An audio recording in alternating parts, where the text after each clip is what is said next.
Assalamualaikum warahmatullahi wabarakatuh. Waalaikumsalam Waalaikumsalam. wabarakatuh. Selamat pagi semuanya. Masih lemas ya? Pagi, Bu. Selamat pagi semuanya. Selamat berjumpa kembali di mata kuliah ini ya, Sistem dan Teknologi Informasi. Silakan mungkin untuk teman-teman yang sudah masuk, sembari menunggu teman-teman yang lain untuk mengisikan presensinya ya, di Leads ya.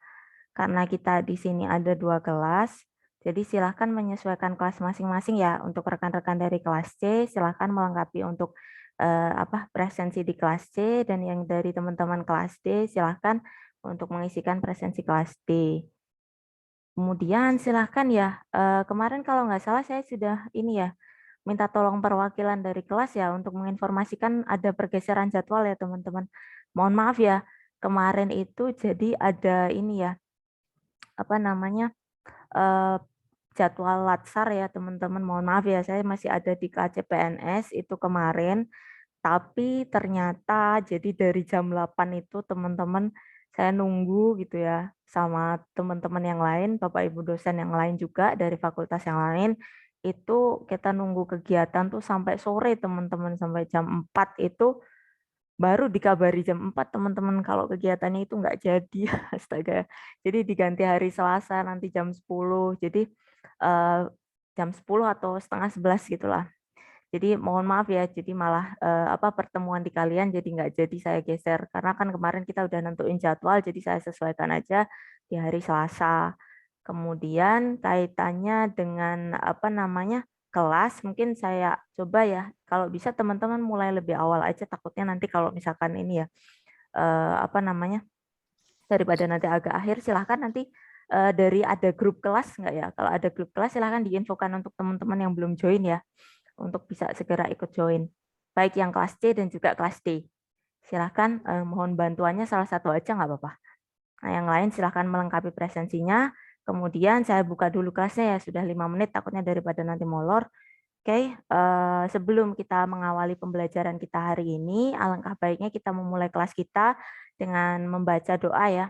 Menurut agama dan kepercayaan kita masing-masing, maka berdoa saya persilahkan.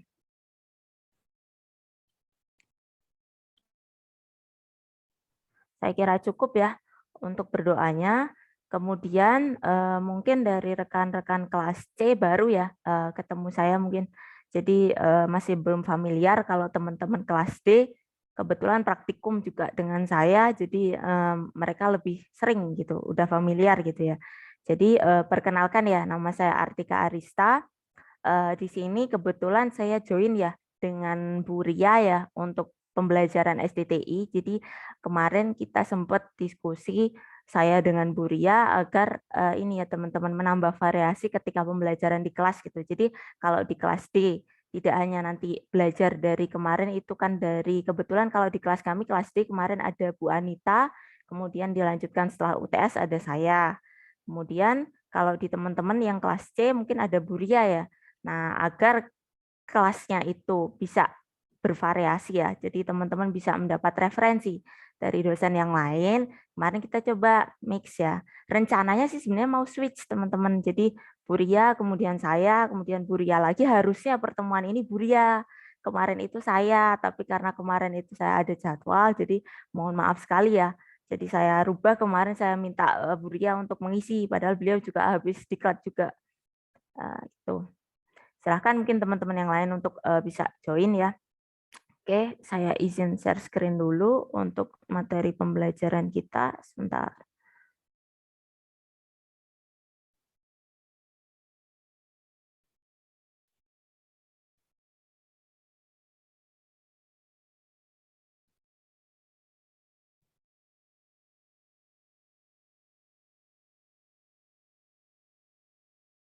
Oke, apakah sudah terlihat di layar teman-teman mahasiswa?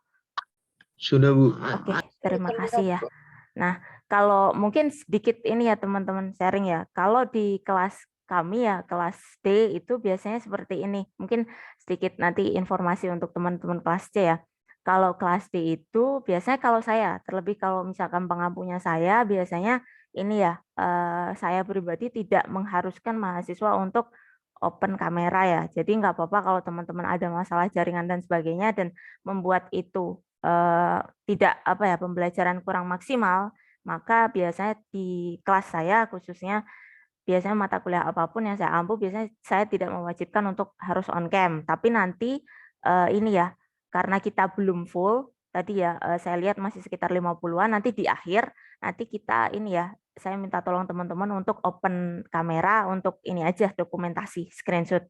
Nanti mungkin kalau misalkan saya lupa biasanya hal itu yang sering saya lupa. Jadi nanti saya mohon bantuannya untuk teman-teman mengingatkan ya.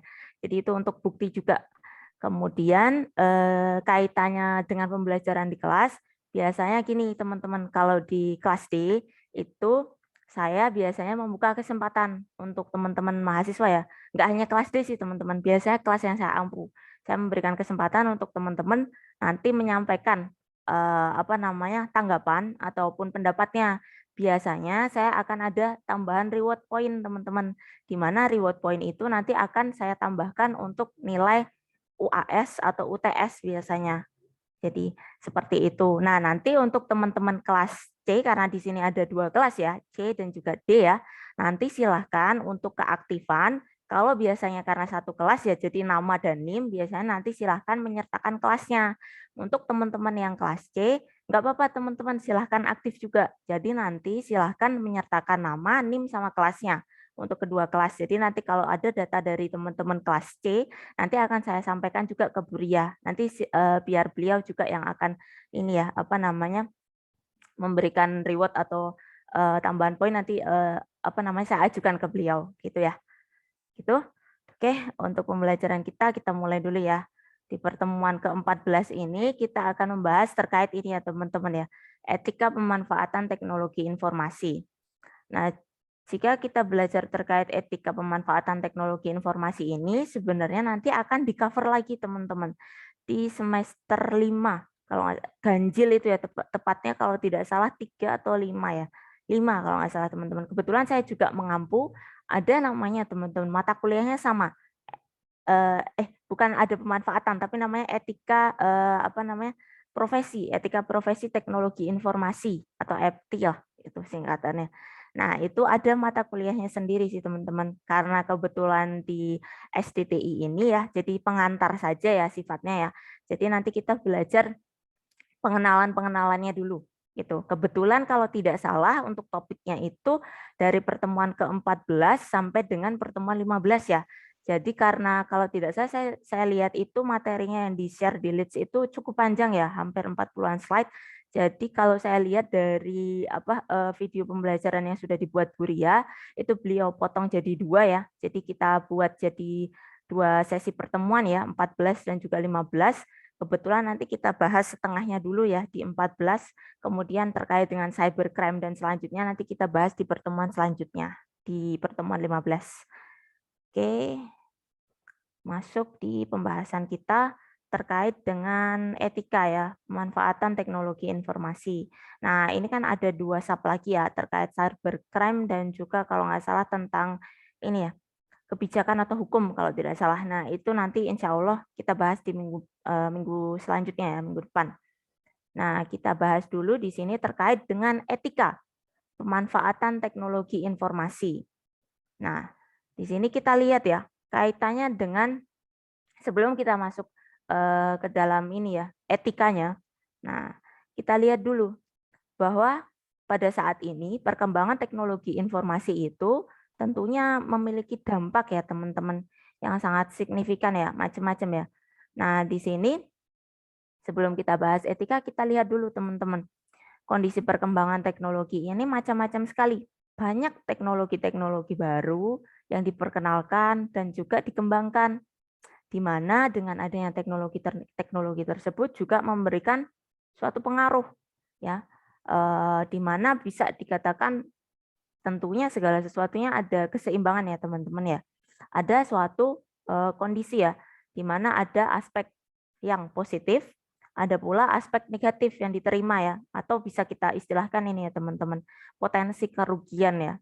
Nah, di sini jika kita melihat ya dari pemanfaatan teknologi informasi, khususnya kaitannya dengan potensi kerugian, Nah, ini yang dapat ditimbulkan dari pemanfaatan teknologi informasi ini. Nah, di sini diurai teman-teman dari beberapa contoh.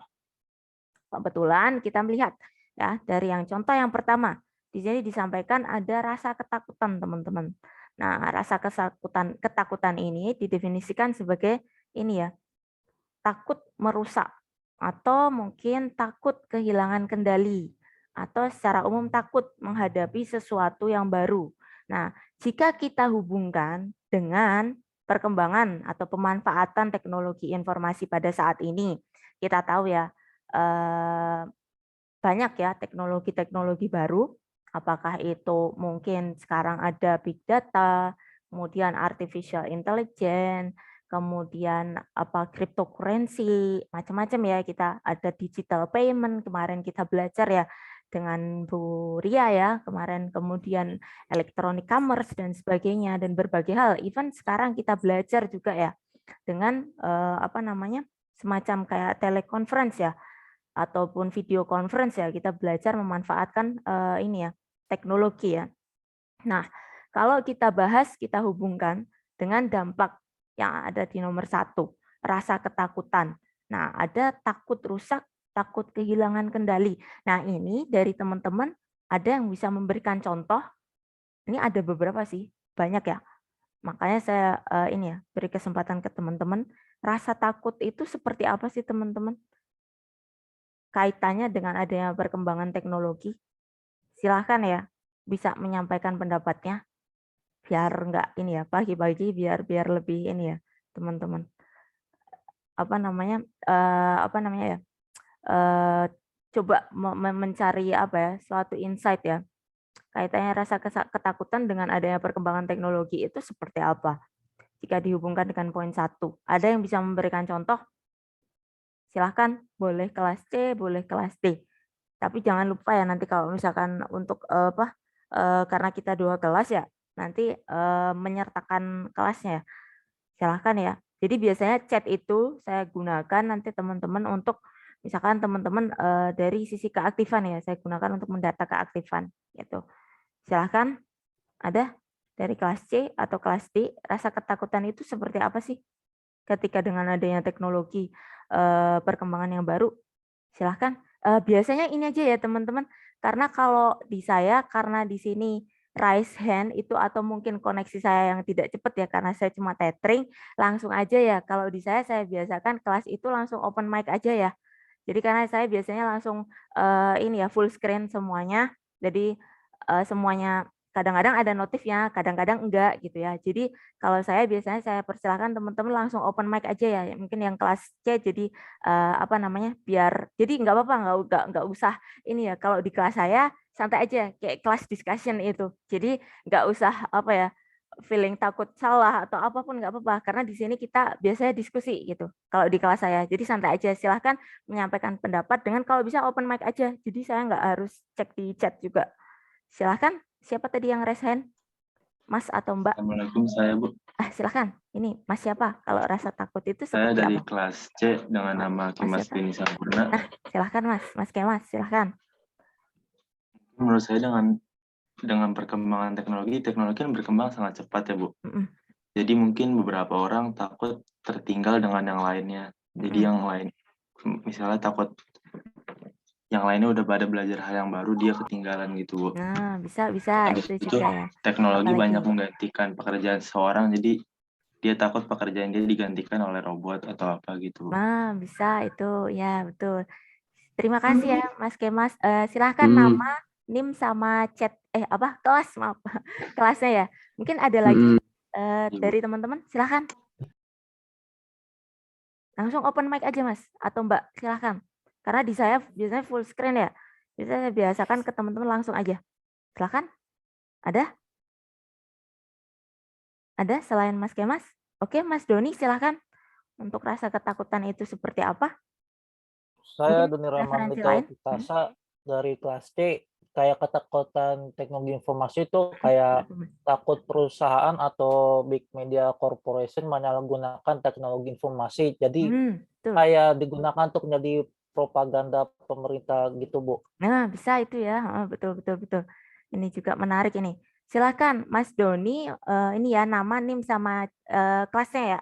Sebenarnya teman-teman juga udah ada ya di itu ya di apa ID-nya ya, username-nya. Tapi silakan ya untuk pendataan, takutnya biasanya kadang-kadang ini ya teman-teman, yang pernah itu mohon maaf ya di kelas D itu bahkan cuman kasih username itu titik ya. Jadi itu tolong jadi perhatian ya. Jadi silahkan nama, NIM sama kelasnya ya untuk pendataan poin ya. Silahkan. Mas Doni tadi silahkan. Ada lagi teman-teman yang lain kaitannya dengan ketakutan atau nanti kita Saya bahas? izin menjawab. Nah, silahkan ini Mbak siapa? Ada yang Putri juga.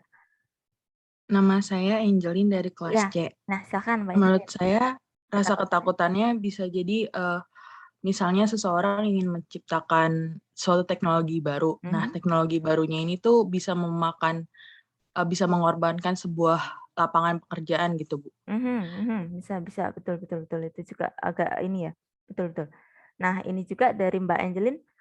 Silahkan nama, NIM, sama kelas ya. Jangan lupa kelasnya ya. Kadang-kadang soalnya saya membedakan antara nanti C dan juga D.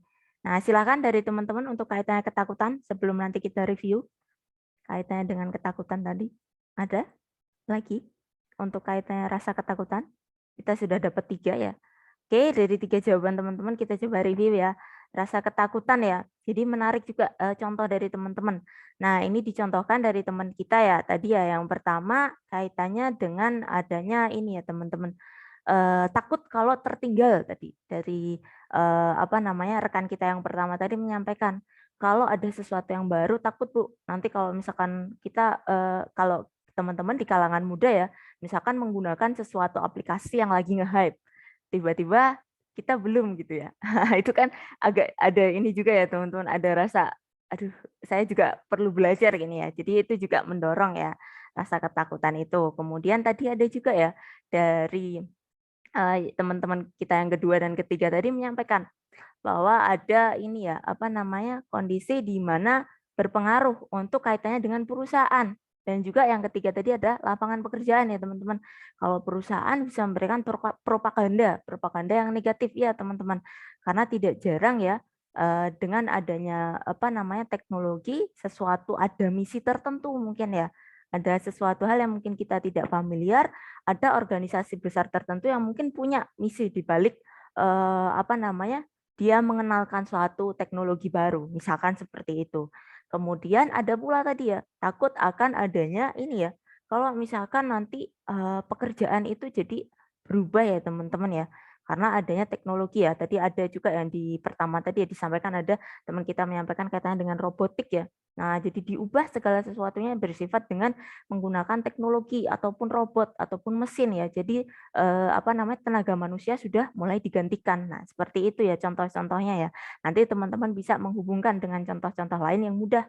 Kalau biasanya saya ini ya teman-teman kaitannya terlebih lagi untuk ini ya etika teknologi informasi itu saya biasanya karena ini ya teman-teman.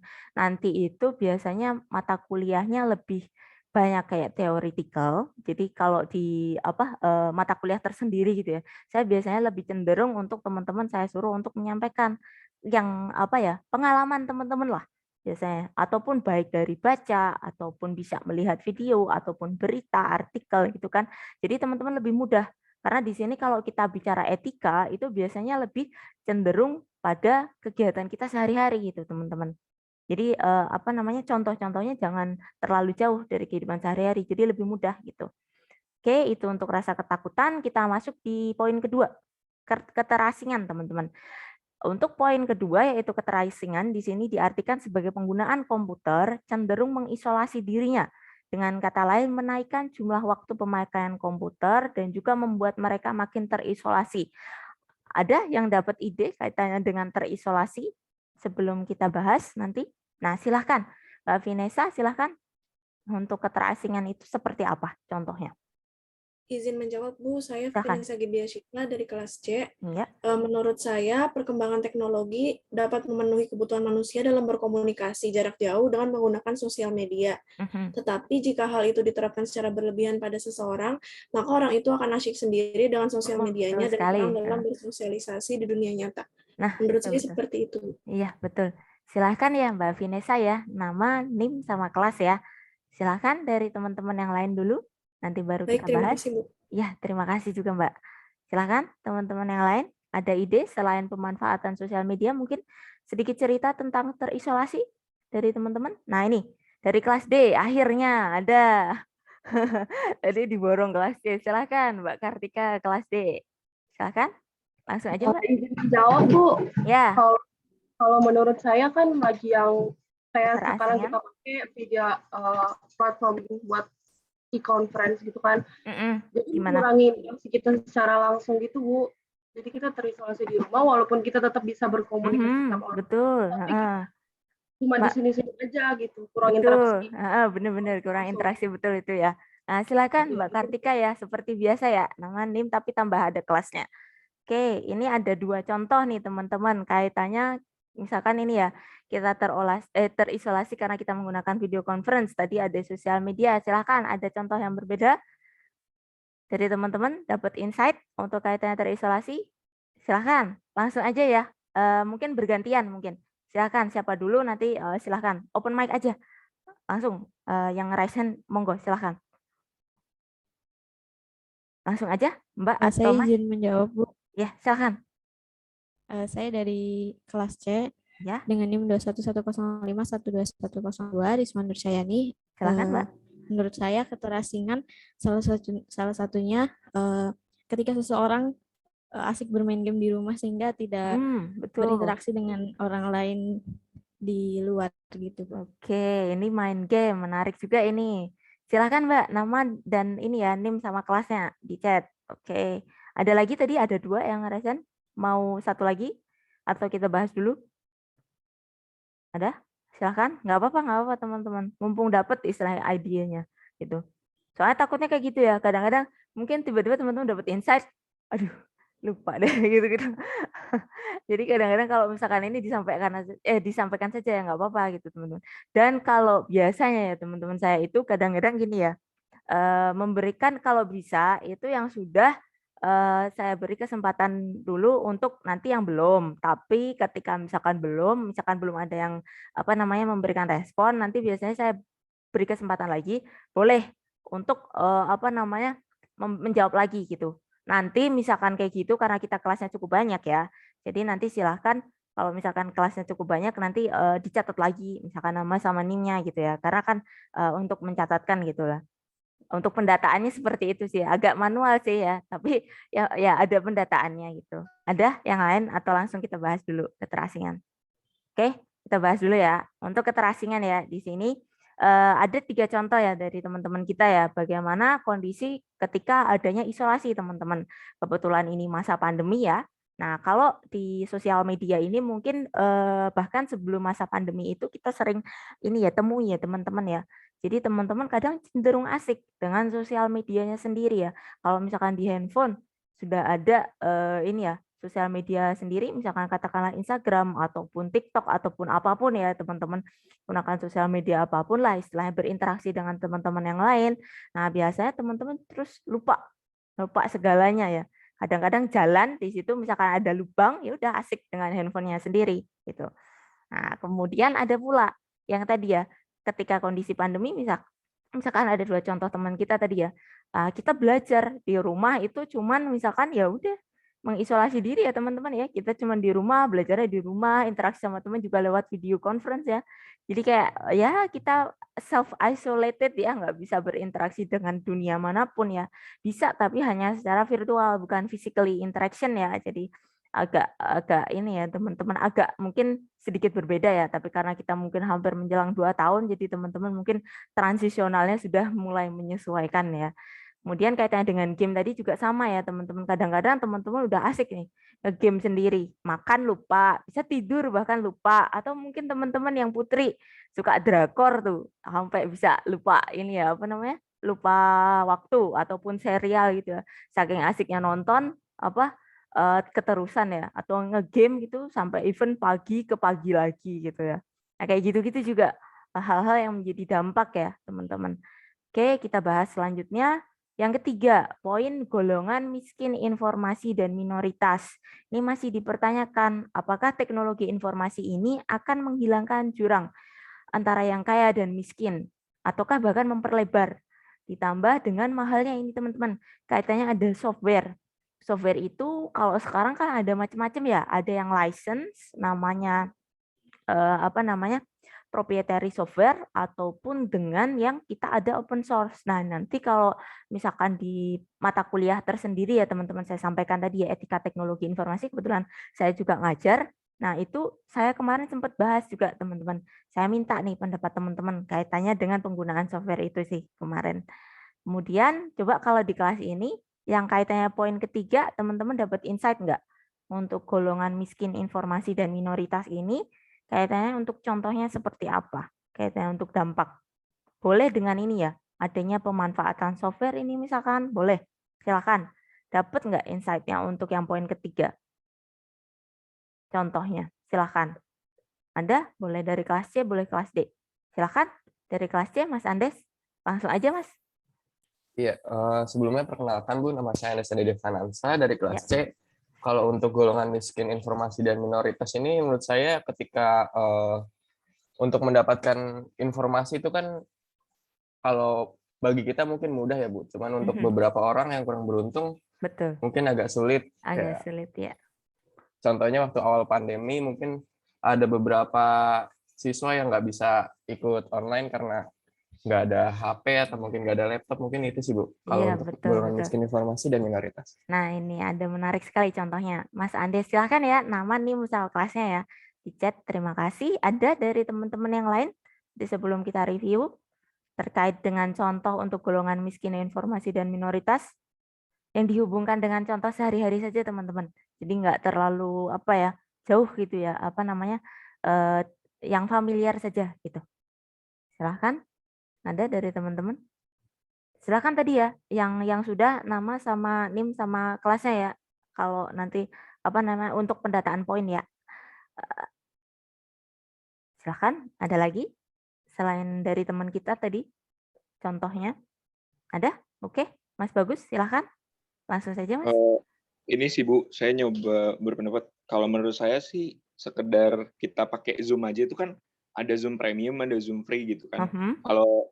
Kalau lagi kita bikin tugas video misalnya yang pakai video conference, itu kadang-kadang kalau kita nggak punya Zoom Premium kan kadang kepotong sendiri gitu lah. Padahal lagi tugas, lagi ngerekam. Gitu. Wah, iya. Oke, ini juga menarik ya. Hal yang kalian temui di dalam kehidupan sehari-hari juga. Oke, ini dari Mas Bagus. Silahkan. Dari teman-teman yang lain, ada untuk yang poin ketiga, contoh yang lain. Tadi yang di pertama untuk pembelajaran, kaitannya dengan ketika awal pandemi ya. Kemudian yang ini untuk ketika penugasan ya. Masih sama, seputar sejenis juga, tapi hanya sedikit sudut pandang yang berbeda. Oke, untuk penugasan. Dan di pertama untuk ikut pembelajaran. Oke, ada lagi yang dapat insight untuk yang poin ketiga? Silahkan. Kalau belum kita bahas dulu. Oke, kita bahas dulu ya. Kalau belum ada. Oke, di sini kaitannya dengan ini ya, golongan miskin informasi dan minoritas ini benar ya teman-teman ya. Dari kedua contoh teman kita tadi dibahas teman-teman. Adanya ini ya teman-teman yang mungkin mencolok di sini ya. Kaitannya ada software yang namanya proprietary software, software yang teman-teman harus bayar license. Sama software yang teman-teman misalkan katakanlah open source. Open source itu sedikit saya bahas itu kalau di kelas ya, kalau di kelas etika itu. Jadi open source itu open itu bukan berarti open gratis sih teman-teman, maksudnya opennya itu bebas sih. Tapi tidak jarang ini ya, mengartikannya jadi kesannya kayak gratis gitu ya, free ya. Maksudnya free-nya tuh free bebas maksudnya. Dalam artian di sana kan bebas mengembangkan, bebas untuk memodifikasi ini ya, source code gitu ya. Jadi tidak jarang agak sedikit ini ya, cara mendefinisikannya sih.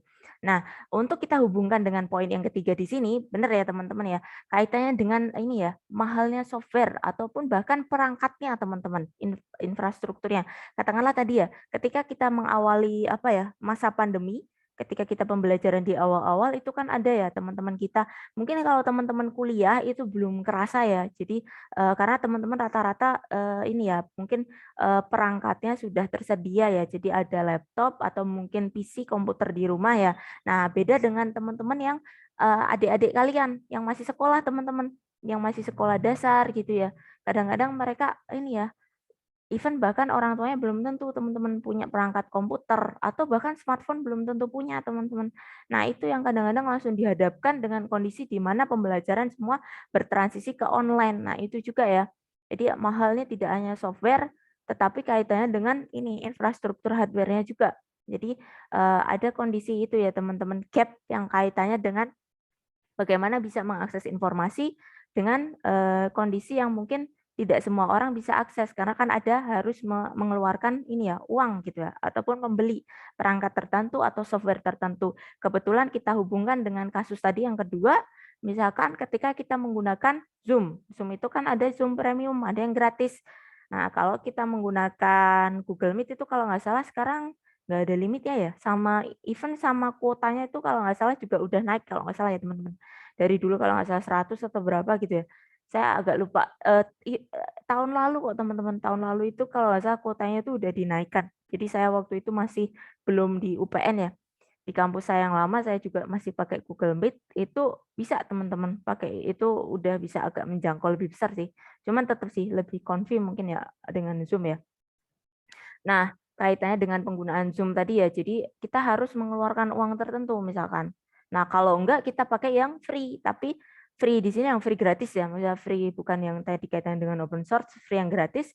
Kita ya mungkin terbatas ya, seperti yang teman-teman kita sampaikan tadi ya, ya terbatas waktu itu. Misalkan menggunakan lagi ya harus ini ya, apa namanya, login lagi ataupun ini ya teman-teman, membuka Meet lagi ya, gitu, ataupun apa Zoom Meet lagi gitu. Oke, itu kaitannya dengan ketiga ya. Jadi di sini ada gap kaitannya dengan bagaimana mengakses informasi tadi dengan suatu resource. Mungkin ada tambahan materi ya di sana ya, uang tertentu ataupun harus membeli alat atau software. Kemudian di poin keempat kaitannya dengan pentingnya individu. Nah, di sini bila pemanfaatan teknologi informasi dapat dilakukan dengan tepat, maka individu dapat makin terlayani secara personal. Dengan kata lain ini teman-teman, fitur namanya personalisasi. Nah, di sini mungkin teman-teman banyak lihat ya di e-commerce ya. Itu biasanya ada fitur personalisasi ya. Nah, di sini di mana ada upaya dari penyedia jasa layanan e-commerce untuk bisa menyesuaikan fiturnya itu dengan apa namanya, kesesuaian preferensi dari pelanggan itu. Nah, mungkin dari teman-teman ada cerita terkait dengan ini ya, poin keempat contohnya. Biasanya banyaknya lebih personalisasi sih teman-teman.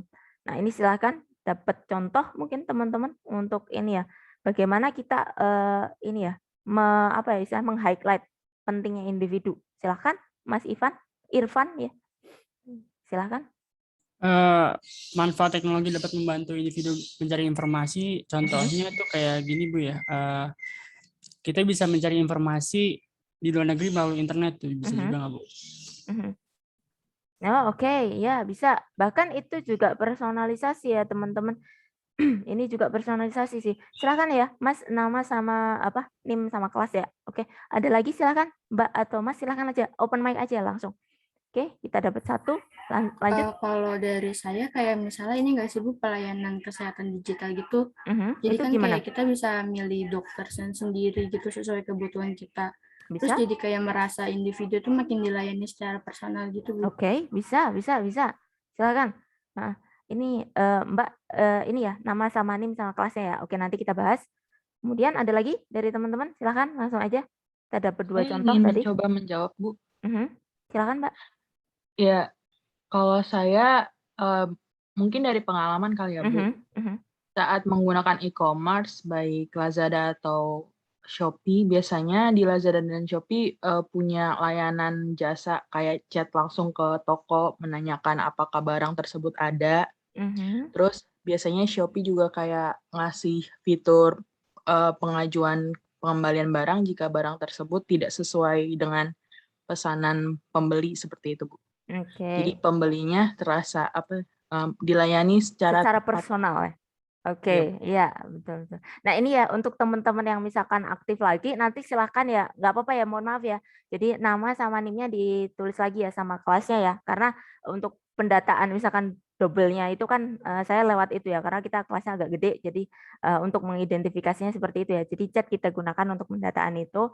Kemudian ada lagi preferensi personalisasi dari teman-teman, kita punya 3 ini contoh kasus. Ada lagi yang dapat insight untuk personalisasi sebelum kita bahas?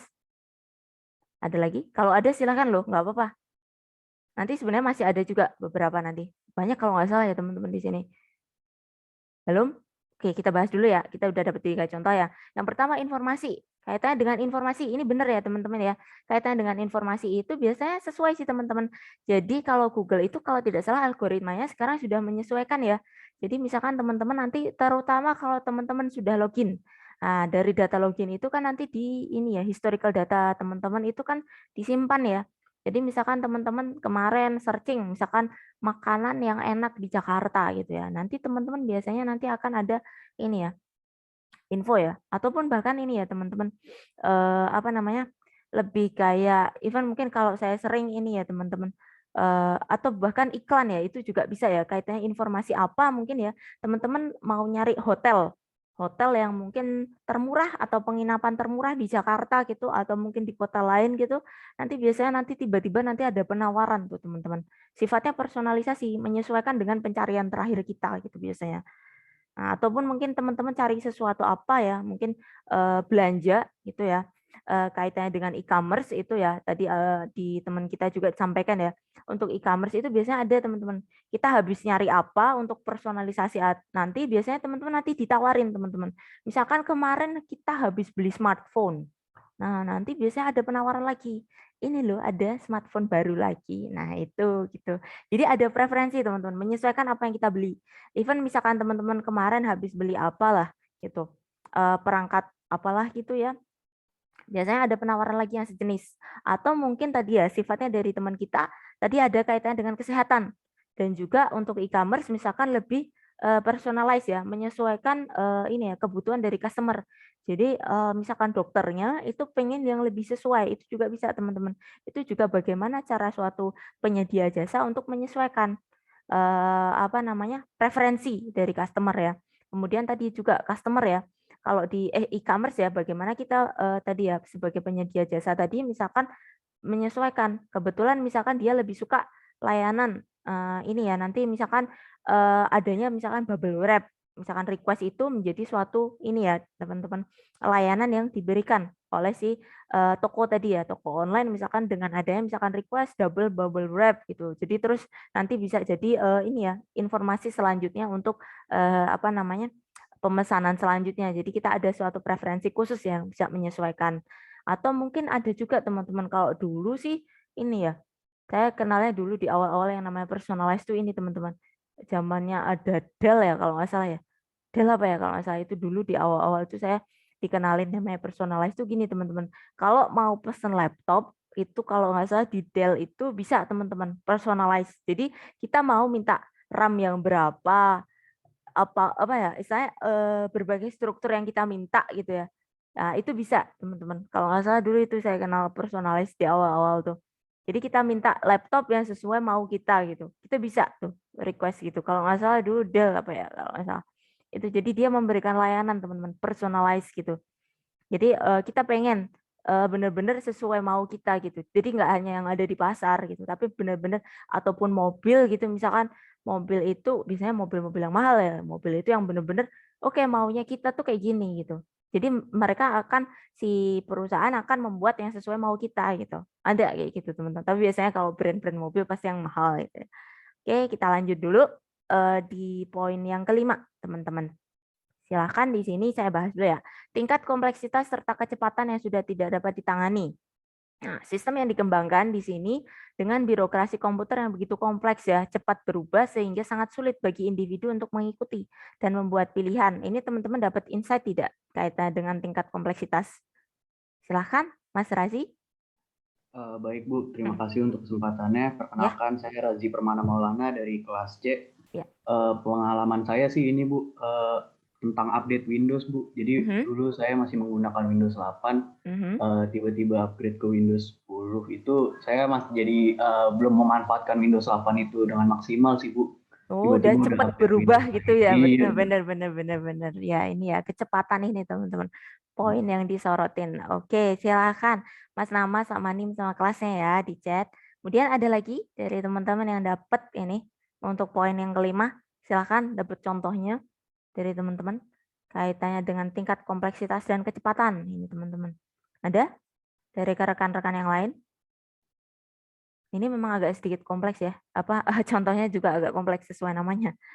Nah, di sini kalau belum ada coba kita bahas ya. Nah, ini tadi dari teman kita dapat contoh ya, kecepatan ini teman-teman. Iya ya, kaitannya dengan teknologi itu memang cepat sih teman-teman. Bahkan kaitannya misalkan OS ya tadi yang disampaikan teman kita ya. OS itu misalkan teman-teman ya, hardware-nya itu biasanya belum menyesuaikan ya spesifikasinya dengan perkembangan OS-nya ya. OS-nya itu cepat, ternyata udah berubah. Nah, kita hardware-nya itu biasanya belum menyesuaikan, belum kompatibel, di mana nanti teman-teman yang drivernya harus menyesuaikan lah. Nah, kayak gitu ya. Ada penyesuaian yang sedikit kadang-kadang kita juga agak kewalahan gitu ya. Nah, ini juga ya. Kemudian kita bicara terkait dengan tingkat kompleksitas. Nah, di sini ya teman-teman kaitannya dengan ini ya teman-teman.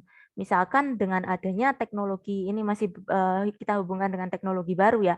Nah, kalau kita bicara teknologi misalkan yang kalau kita hanya sederhana ya sekarang teknologi itu sudah aneka ragamnya itu sudah banyak ya. Bahkan sekarang itu macam-macam ya tadi ya saya sampaikan ada artificial intelligence, big data dan sebagainya. Data itu sifatnya nggak cuman sedikit atau dalam jumlah kecil, sekarang sudah ada big data di mana tingkat kompleksitas data itu besar, di mana dengan adanya data yang besar tentunya bagaimana pengelolaan data pun yang besar tadi itu beda lagi juga teman-teman. Nah, itu juga ya, kadang tingkat kompleksitas itu yang juga sedikit berbeda, cara pengelolaannya juga berbeda. Nah, itu ya yang membutuhkan ini ya effort yang berbeda juga ya untuk pengelolaannya gitu ya. Jadi teman-teman, karena kita biasanya banyak teknologi baru dengan mungkin tingkat kompleksitas yang mungkin tidak memang teknologinya bagus dan itu baru ya. Nah, tapi tentunya tingkat kompleksitas juga lebih tinggi ya teman-teman ya. Memang sistemnya kalau sekarang kita namanya ada suatu teknologi baru sifatnya memudahkan. Namun perlu juga teman-teman penyesuaian. Terlebih lagi kaitannya misalkan dengan ini ya birokrasi. Birokrasi ini nanti terus ini teman-teman aturan ya. Aturan yang ada di pemerintah misalkan kaitannya dengan teknologi informasi itu juga perlu penyesuaian teman-teman. Padahal kita tahu namanya kebijakan itu biasanya butuh waktu ya, bahkan even mungkin tahunan ya untuk penentuan kebijakan. Dengan adanya perubahan teknologi yang cepat, bahkan nanti kadang-kadang ketentuan aturan itu belum bisa menyesuaikan dengan perubahan teknologi itu juga gitu ya. Jadi macam-macam sih di sana, nanti bisa teman-teman hubungkan ya dengan kondisi-kondisi di yang ada saat ini gitu. Kemudian kita masuk di poin 6, makin rentannya organisasi. Nah, organisasi yang bergantung pada teknologi yang kompleks cenderung menjadi lebih rentan. Nah, ini teman-teman dapat gambaran enggak untuk yang poin 6? Makin rentannya organisasi. Nah, ini tadi ada beberapa contoh yang disampaikan sebelumnya, tadi bisa ditarik lagi untuk contoh bisa. Atau mungkin ada contoh lain, boleh. Yang nomor 6, ini gimana? Silakan. Ada? Di poin 6. Ada enggak yang dapat contoh? Tadi ada beberapa sih yang di depan. Yang sudah disampaikan di awal. Boleh disampaikan lagi. Silahkan dari teman-teman. Ada? Boleh kelas C, boleh kelas D. Silahkan. Enggak usah saya ini ya. Call by name ya. Saya enggak suka itu sebenarnya picking up student dari by name ya. Saya lebih suka mengapresiasi teman-teman yang aktif ya. Saya nggak suka pilih gitu ya. Jadi saya lebih suka teman-teman ini ya aktif gitu ya. Karena teman-teman sudah levelnya mahasiswa, bukan lagi siswa. Jadi teman-teman tentunya punya ini ya idea dan juga keberanian jauh lebih baik dibandingkan dengan siswa.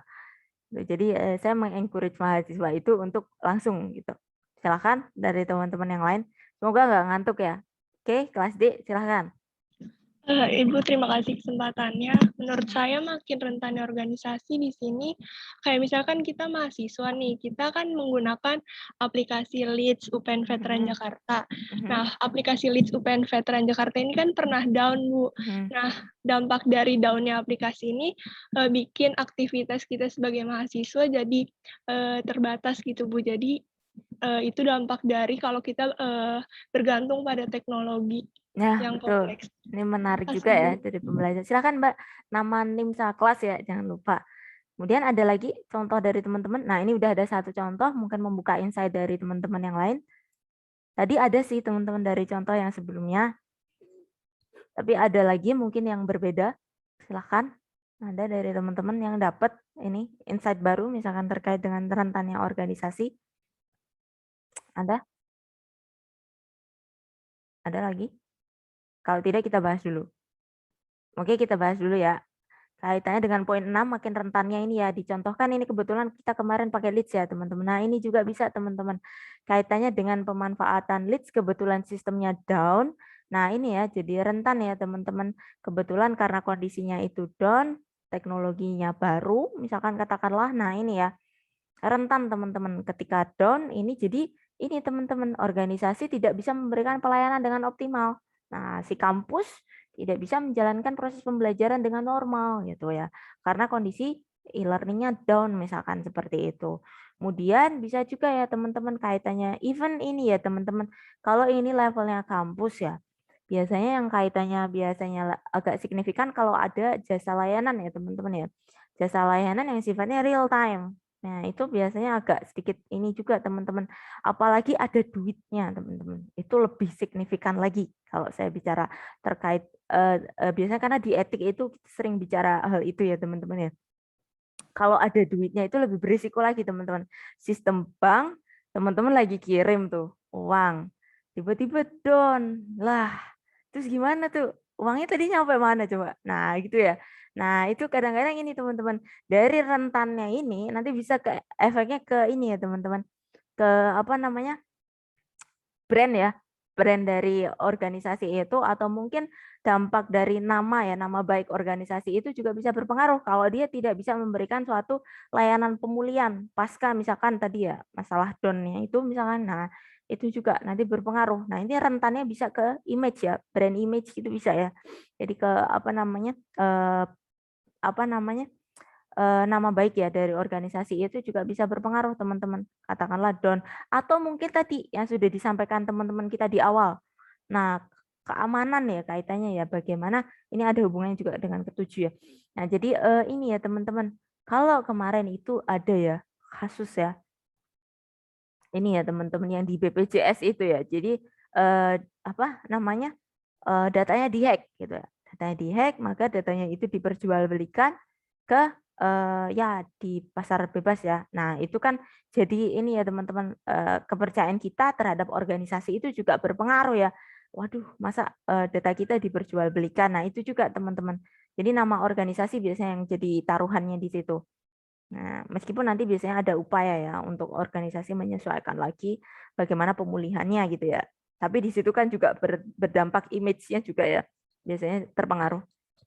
Oke, itu untuk contoh ke-6, kita masuk ke contoh 7, dilanggarnya privacy. Nah, di sini dihubungkan dengan ketersediaan sistem pengambilan data yang sangat canggih, memungkinkan terjadinya pelanggaran privacy ya. Silahkan kalau kaitannya dengan pelanggaran privacy ini seperti apa teman-teman? Nah, ini ada teman-teman mungkin dapat insight lebih banyak ya untuk poin 7, silahkan. Langsung saja, Mbak atau Mas. Boleh. Ya, Bu, izin menjawab ya, Bu. Silakan, nomor 7. Sebenarnya iya kurang lebih sama mirip kayak yang Ibu sampaikan tadi. Nggak apa-apa. Karena sebenarnya kan kita kalau misalnya habis download aplikasi sebenarnya masukin data gitu ya, Bu. Ada ya di situ, benar-benar. Ya, jadi biasanya tuh emang ada yang bocor kan, bukan di Indonesia juga udah pernah ada kasusnya ya, Bu ya, yang pernah ada data bocor. Jadi menurut saya itu sih, Bu, kalau misalnya dilanggar privasi, memungkinkan data kita tuh bisa bocor karena kita masukin informasi pribadi ya. Betul. Ya, informasi pribadi kita, Bu. Betul. Oke, silahkan ya, Mbak. Siapa ini tadi ya? Nama sama NIM sama kelas ya, jangan lupa ya. Terima kasih. Lanjut, ada lagi tadi ada beberapa yang raise hand. Kayaknya ini lebih mudah contohnya. Silahkan. Menurut saya kan belakangan ini ada berita dari Shopee, Bu. Kayak gimana?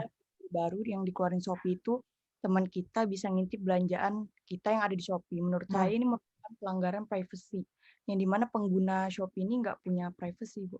Oh iya, oh ini ada juga ya, ternyata menarik juga teman-teman. Ada ya kasusnya ya Mbak ya, saya malah belum update nih. Oh bisa ya? Jadi bisa ya melihat belanjaan gitu ya.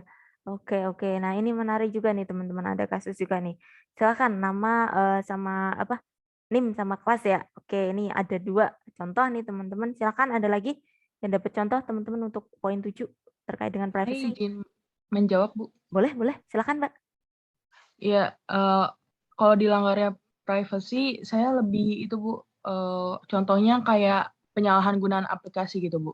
Misalkan Sekarang kan gimana? lagi ada aplikasi Zenly tuh, yang dimana tujuannya itu tuh apa sih, kayak mau melacak orang terdekat aja gitu. Tapi ini disalahgunakan, bisa jadi orang asing mampu melakukan akses detail pribadi dan melakukan lokasi. Jadi itu bisa terancam disalahgunakan kepada orang-orang jahat gitu loh, Bu. Oh iya, benar untuk personal tracking. Iya, iya, iya, betul, betul, betul, betul. Nih silahkan ya, Mbak, nama sama NIM-nya ya, sama kelas. Gak apa-apa ya teman-teman yang aktif, nggak apa-apa teman-teman kumpulin aja poinnya. Nanti saya ini ya, kelasnya nggak apa-apa teman-teman, nanti saya data, tenang aja, nanti saya ajukan ke Buria. Oke, silahkan. Yang lain ada dapat contoh lain? Kita ada 3 cerita nih.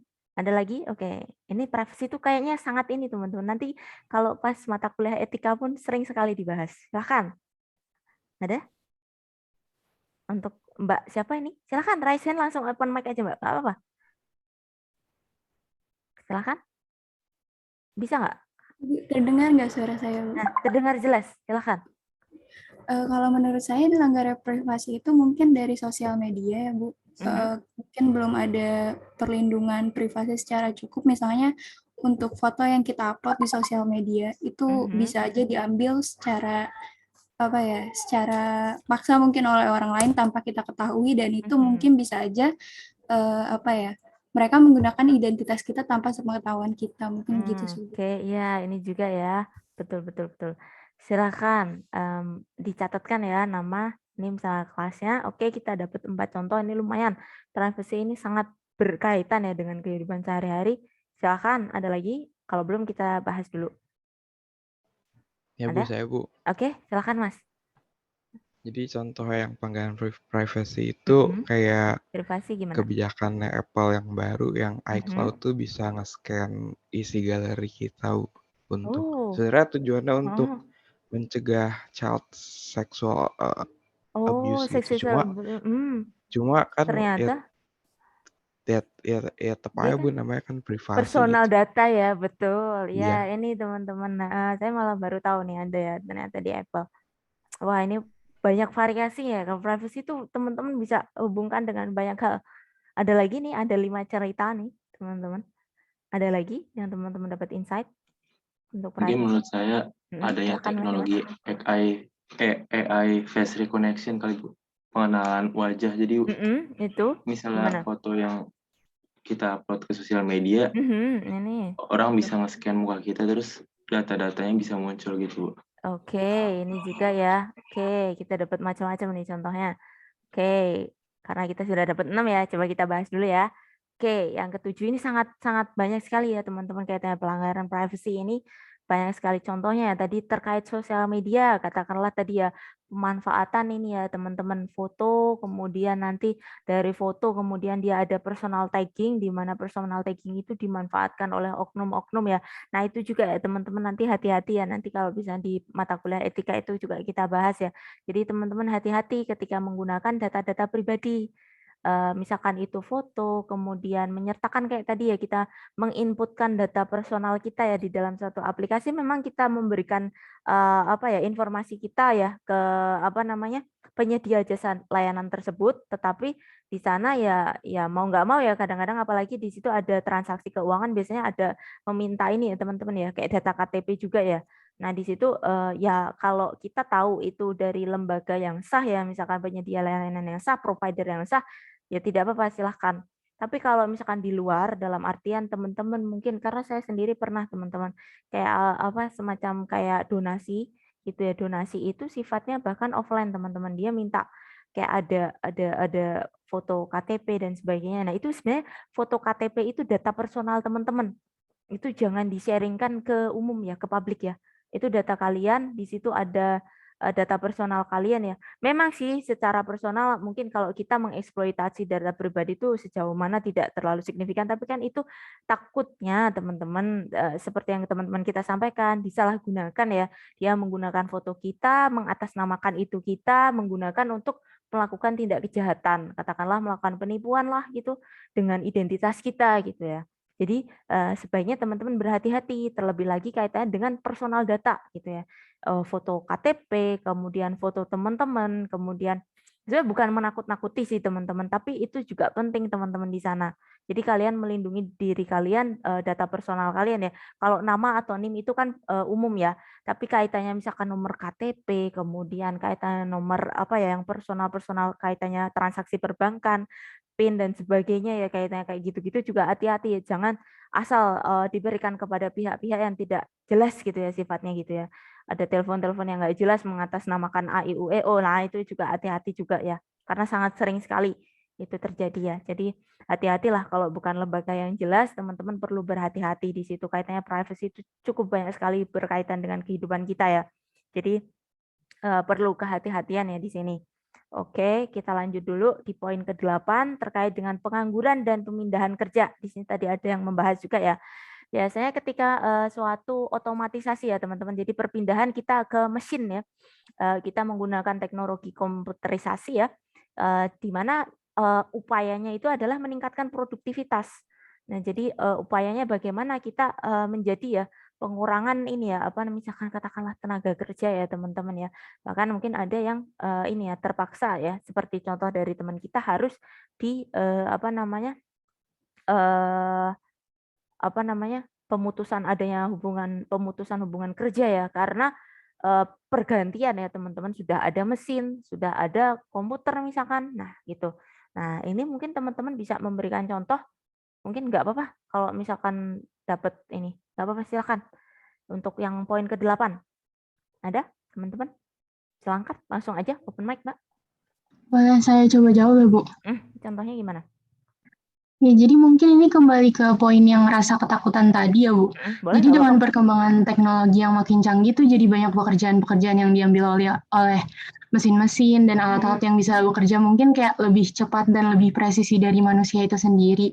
Jadi kayak muncul masalah-masalah kayak pengangguran dan pemusnahan lapangan kerja gitu. Nah, iya ini tadi ya. Jadi hal ini juga ya teman-teman yang sering terjadi. Kemudian ada lagi contoh yang lain, silakan langsung open mic aja. Silakan. Saya mau nyoba jawab, Bu. Boleh, Buat contohnya. Gimana, Kalau Mbak? yang saya lihat tuh contohnya kayak pada profesi kasir, Bu. Jadi sekarang itu kan udah ramai ya diterapkan self checkout atau mereka punya menarik aplikasi sendiri. ya. Menarik. Yang dimana aplikasi tersebut bisa berjalan tanpa dioperasikan oleh manusia. Nah, mungkin dengan teknologi ini sendiri, produktivitas atau kinerja dari kasir tersebut meningkat, tapi jadi menghilangkan pekerjaan dari kasir manusia itu sendiri. Nah, ya ini juga ya, benar-benar. Jadi ada. Contoh lainnya mungkin ada pada ojek yang sekarang udah beralih ke ojek online. Gitu sih, Bu. Oke. Boleh, silahkan ya teman-teman yang sudah nama sama NIM-nya ya untuk poinnya ya nanti. Dan takutnya saya kalian kelupaan. Oke, ada lagi contoh lain dari kita tadi dapat. Saya izin memberi pendapat, Bu. Boleh, silakan. Mungkin salah satu profesi yang sudah dihilangkan ini kayak petugas tol yang menerima uang, Bu. Ini juga benar-benar jadi tol ya. Iya, Bu. Nah, ini ya teman-teman silahkan. Nah, nama NIM sama kelas lupa karena ada 3. Nah, ada lagi teman-teman, ada 3 contoh nih teman-teman kita sudah menyampaikan contoh lain. Teller bank berkurang karena banyak sekarang. Kalau teller gimana? Tellernya apa? Teller banknya digantiin sama ini nggak sih, Bu? Aduh, apa namanya? Yang aplikasi bank online. Jadi kita bisa ngelakuin transaksi online. Iya. Betul. Oke. Silakan ya nama sama NIM sama kelasnya. Oke, nah ini kita dapat 4 contoh. Ada lagi yang kita bersifatnya berubah ini banyak banget ya contohnya ya. Silakan. Ada lagi contohnya sebelum kita review? Apa? E-tilang, Bu. E-tilang. Oh iya, ini juga. E-tilang. Sekarang kalau di Jakarta sudah ya, kalau nggak salah ya. Di Jakarta tuh di beberapa area ya sudah diberlakukan ya ini teman-temannya. E-tilang ini menarik juga nih. E-tilang. Nah, silakan ya nama, NIM sama kelas. Ada lagi teman-teman yang lain. Kenapa kalau dari saya ini sih ya, Bu, apa sih? Kan dulu kan kita kalau nonton film pakai tukang kaset gitu kan. Beli di tukang kaset. Nah, kalau sekarang kan kita tinggal di web aja gitu bisa dapat film gratis gitu, Bu. Oke, ini ya. Oke. Nah, ini ya ada macam-macam nih. Silakan ya nama, NIM sama kelasnya bagi yang sudah. Oke, ini ya kita review dulu ya teman-teman. Cukup banyak sekali ini teman-teman kaitan dengan poin 8 ini ya. teman-teman berpindahnya ya proses otomatisasi jadi pakai mesin ya. Jadi kita terkomputerisasi macam-macam ya, contoh dari teman-teman kita ya. Apakah itu tadi e-tol, kemudian ada e-tilang ya. Jadi sudah nggak ada lagi sih istilahnya tenaga manusia ya yang harus membantu gitu ya. Kemudian electronic banking ya atau m-banking gitu ya. Jadi banyak sekali sih teman-teman yang sifatnya tadi ya kasir juga ya sudah digantikan dengan electronic checkout ya, jadi nggak perlu lagi gitu ya. Jadi macam-macam sih teman-teman contohnya di kehidupan sehari-hari yang sifatnya sudah elektronik ya, jadi digantikan ke mesin ataupun teknologi di mana di sana tentunya memberikan dampak pada pengurangan tenaga kerja ya. Memang sih kita tahu ya kalau bisnis tuh ujung-ujungnya duit, mau dikurangi biaya ini ya teman-teman. Bagaimana kita mengurangi biaya pengeluaran. Nah, di situ ya ada upaya mereka untuk melakukan hal tersebut sehingga tidak jarang berdampak juga pada pengurangan tenaga kerja gitu ya. Nah, ini juga yang nanti teman-teman perlu pertimbangkan ya ketika teman-teman nanti menjadi seorang penentu kebijakan karena teman-teman nanti kan kalian lah yang akan melanjutkan ya nanti menjadi pemimpin-pemimpin selanjutnya. Jadi nanti silahkan ya bagaimana cara bijaksana untuk pengelolaan kondisi seperti ini. Kalau nggak salah sih dulu saya pernah ngajar juga teman-teman namanya ada organizational behavior ya. Saya kurang tahu kalau di kampus kita ada atau enggak ya. Kayaknya nggak ada mata kuliahnya sih teman. Jadi manajemen perilaku organisasi di sana ada teman-teman. Itu saya pernah ngajar. Jadi ada pengelolaan namanya ini ya teman-teman. Termasuk bagaimana ya kaitannya dengan adanya ini ya pengurangan tenaga kerja dan sebagainya. Nah, itu juga menjadi pembahasan juga sih di sana. Oke, seperti itu ya contoh-contohnya mungkin teman-teman bisa temui juga di kehidupan sehari-hari dengan contoh-contoh yang lain. Kita masuk di ke-9 ya, poin ke-9. Kurangnya tanggung jawab profesi. Nah, ini kompleksitas teknologi juga memberikan kesempatan bagi seseorang melemparkan tanggung jawab nih teman-teman. Bahkan yang lebih buruk itu melepaskan tanggung jawab. Nah, ini ada yang bisa memberikan contoh untuk poin ke-9? Ada? Silakan. Ada dari teman-teman yang dapat insight nih. Nomor 9 tuh kayak apa ya gitu. Ada yang dapat dari bahasa mungkin agak sedikit ini ya, kurang familiar ya. Atau mungkin teman-teman ada yang bisa dapat insight sebelum kita bahas dulu. Ada yang 6.9? Oke, silakan. Saya dapat insight dari aplikasi Bibit sih Bu untuk pemilihan saham. Jadi kita sebagai pengguna bisa melepaskan tanggung jawab untuk memilih saham di AI, Bu. Jadi robot itu bisa memilihkan saham yang baik untuk menurut kriteria kita gitu, Bu. Boleh, silakan. Ini juga ya menarik ya. Silakan dicatatkan nama sama NIM-nya ya. Sama ininya. Terus ini siapa yang ngeraisen? Mbak siapa tadi? Saya agak ini. Lupa. Oh, ini saya, Bu. Mas ya, maaf ya. Nggak apa-apa, Bu. Saya dari Aceh, kalau menurut saya kayak yang kurang tanggung jawab profesi itu kayak dari diri kita sendiri sih Bu, misalnya kayak ada aplikasi kayak Photomat kan itu memudahkan kita untuk kayak mencari tahu jawaban tentang kayak jawaban pelajaran kita gitu kan. Tetapi kayak malah kayak udahlah tinggal foto aja gitu kayak jadi malah nggak belajar gitu loh. Oh iya bener itu juga ya, bener nih, menarik ya teman-teman contohnya. Ini ada 2 versi ini teman-teman, tadi tentang aplikasi ya Bibit ya, tadi yang tentang saham, kemudian ini tentang ini ya tanggung jawab kaitannya tugas gitu ya teman-teman. Nah ada lagi mungkin teman-teman yang dapat insight lain terkait dengan profesi ya, tanggung jawab profesi di sini ada silahkan. Ada teman-teman yang dapat gambaran seperti apa? Contoh lainnya. Ini kebetulan saya dapat 2 nih teman-teman contohnya. Kalau tadi saya mikirnya gini teman-teman, kalau untuk tanggung jawab profesi ini ya teman-teman, kebetulan sedikit cerita ya teman-teman. Saya pernah itu ya, waktu itu menunggu di ini ya, UGD gitu ya, kebetulan ibu saya sakit, itu gini teman-teman. Jadi saya kurang tahu ya, itu kayaknya koas ya. Jadi dokter itu ya teman-teman, kalau dulu dokter itu teman-teman kan harus ini ya teman-teman, menghafal ya, sakit apa, gejalanya apa, kemudian obatnya apa saja gitu ya. Dokternya itu searching Google dulu teman-teman. Itu benar-benar funny banget menurut saya. Jadi saya nggak tahu ya, dia itu masih latihan atau gimana gitu ya. Jadi dia tuh bingung atau apa gitu. Jadi dia searching dulu teman-teman. Di situ saya find it funny ya, bahwa dokter, oh jadi sekarang dokternya juga googling ya gitu ya. Agak ini, it's okay sebenarnya, it's okay untuk apa namanya, dia lebih cepat ya karena keterbatasan memori manusia itu ya. Tapi tidak jarang ini juga teman-teman, yang bagus itu ini ya sebagai referensi, jangan jadi apa ya, jadi referensi, tapi dalam artian teman-teman juga ini ya, mengimbangi ya, dalam artian teman-teman juga memiliki pemahaman, karena kadang-kadang tidak jarang gini ya, kaitannya dengan kasus saya itu misalkan gini, banyak ya informasi seperti dari Wikipedia. Wikipedia itu kan semua orang bebas nulis, di mana di sana untuk pertanggungjawabannya memang ada source-nya di bawah. Tetapi kalau teman-teman nggak merujuk lebih lanjut, misalkan apalagi itu terkait medical decision ya, jadi keputusan medis itu sebaiknya teman-teman harus mengecek ya, memastikan gitu lah. Kalau kita sih masih penting ya dulu ini ya. Kalau kita kan kaitannya dengan komputer itu pun sebenarnya signifikan juga. Kalau sampai deadly ya, ada konsekuensi tertentu yang perlu kita ini ya, risiko tertentu yang harus apa namanya, menjadi apa ya, menjadi ya yang mungkin terjadi ya. Jadi akhirnya sebab akibat yang karena kita mungkin salah menentukan sesuatu keputusan, nah itu juga bisa beresiko sih teman-teman. Nah itu juga jadi kalau tidak salah itu sih teman, yang bagus ini teman-teman cari preferensi gitu ya. Misalkan katakanlah misalkan sakit apa gejalanya ya, untuk nambah aja sih beberapa gitu ya. Misalkan teman-teman nggak kenal ya tadi ya dokter itu, untuk nambah referensi, oh ini obatnya apa sih gitu kaitannya dengan ini. Oh nanti biasanya, oh ini tentang ini komposisinya teman-teman udah kenal dulu. Jadi nggak ngasal gitu ya. Nah, gitu ya. Kadang-kadang ada juga soalnya karena kita sudah dimudahkan ya, tiba-tiba terus ya udah nggak usah belajar, googling aja gitu. Tapi kalau bisa teman-teman punya dasar teori itulah. Makanya biasanya kalau saya pribadi ya, kalau menginformasikan ke teman-teman, teman-teman itu nggak perlu hafal words by words, kata per kata enggak. Tapi teman-teman dapat konsepnya.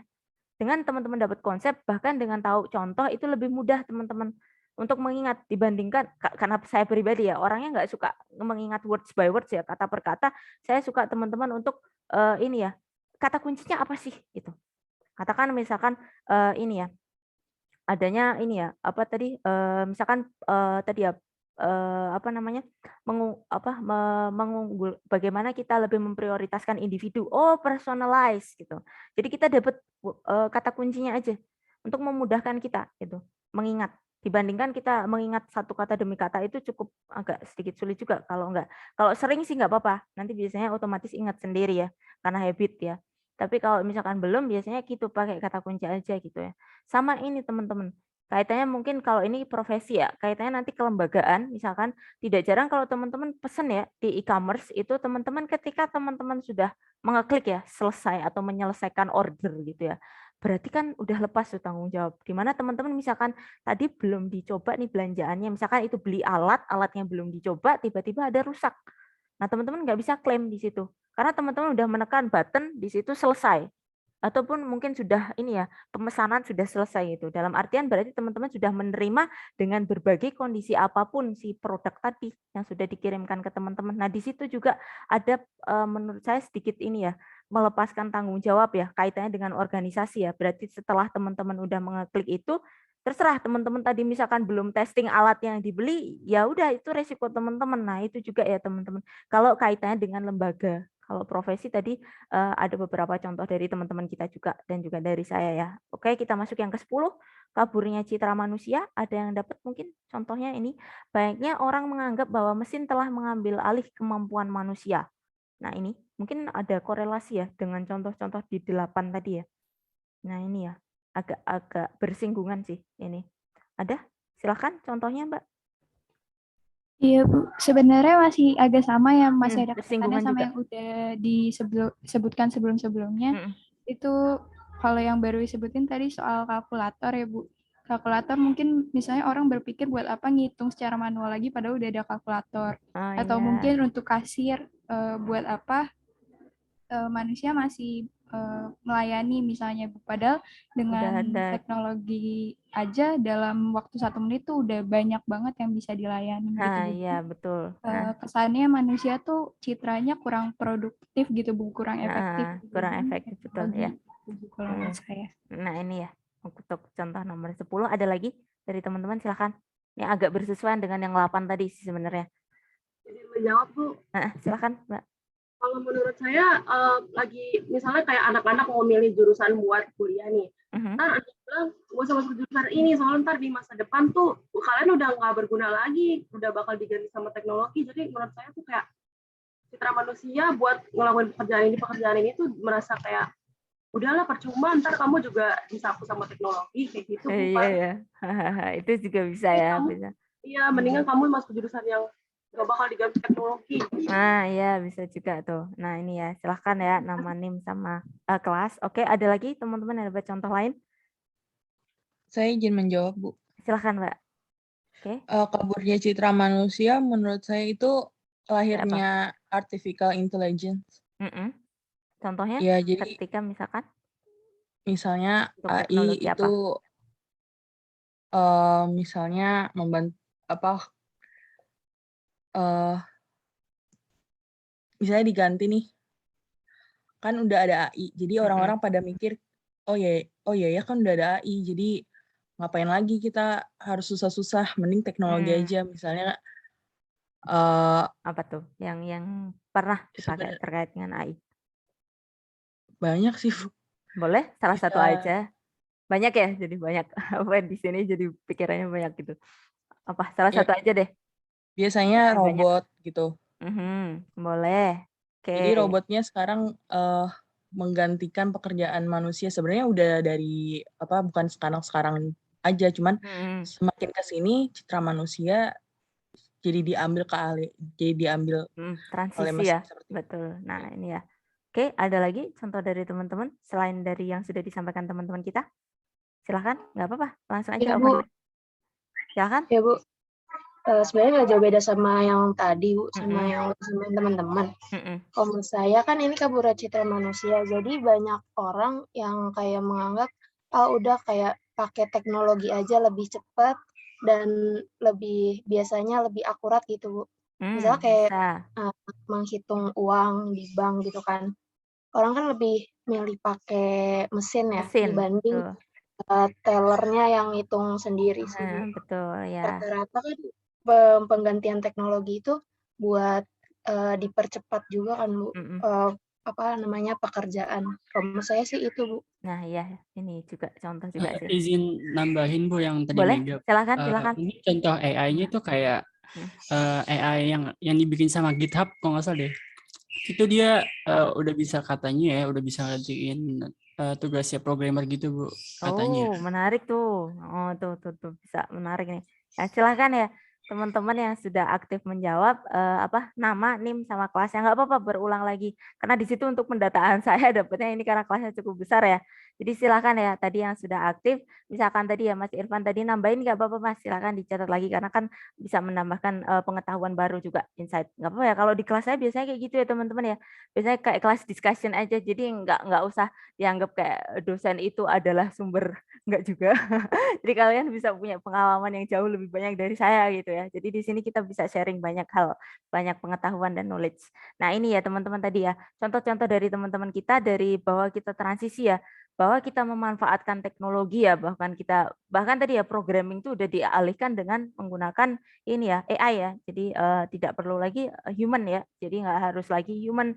Kemudian beberapa alat juga ya sudah menggantikan ya sifatnya mesin ya. Jadi manusia itu hanya sebatas apa ya istilahnya ini ya memonitor ya. Jadi tidak perlu harus sebagai orang yang benar-benar melaksanakan tugas tersebut gitu ya. Jadi sudah beralih sih teman-teman. Bahkan untuk translate atau apapun kita juga udah ada Google Translate ya, nggak harus translator maksudnya seseorang yang karena memang ada ketidaksesuaian, tetapi di sana juga sudah cukup membantu juga sih sebenarnya gitu. Dengan beberapa adanya AI itu banyak sekali sih teman-teman. Teman-teman sering ketemu biasanya di kehidupan sehari-hari, tapi mungkin nggak terlalu ini ya kelupaan mungkin. Banyak kan ya kayak smart assistant, kemudian termasuk macam-macam sih di ini ya di smartphone itu aja ya. Jadi banyak sih teman-teman ataupun aplikasi-aplikasi yang bisa membantu ya teman-teman misalkan chatbot dan sebagainya ya. Jadi istilahnya sifatnya smart ya dalam artian di sana tidak perlu membutuhkan human intervention. Oke, Silahkan, ini Mas Ivan, ada lagi? Kalau voice typing itu bisa juga nggak sih, Bu? Apa? Masuk ke Maaf? kabur citra manusia. Maaf, Voice apa? typing, voice typing. Voice. Jadi Voice. Oh, voice voice. typing. Maaf ya, voice ya. Iya, Voice, jadi voice. kayak nulis di Word Oh, itu by pakai voice itu mikrofon ya. doang. Iya. Itu AI, iya AI. Oh, itu AI juga voice ya. Jadi kayak semacam dia voice recognition ya itu masuknya kalau nggak salah ya. Voice recognition itu salah satu AI juga.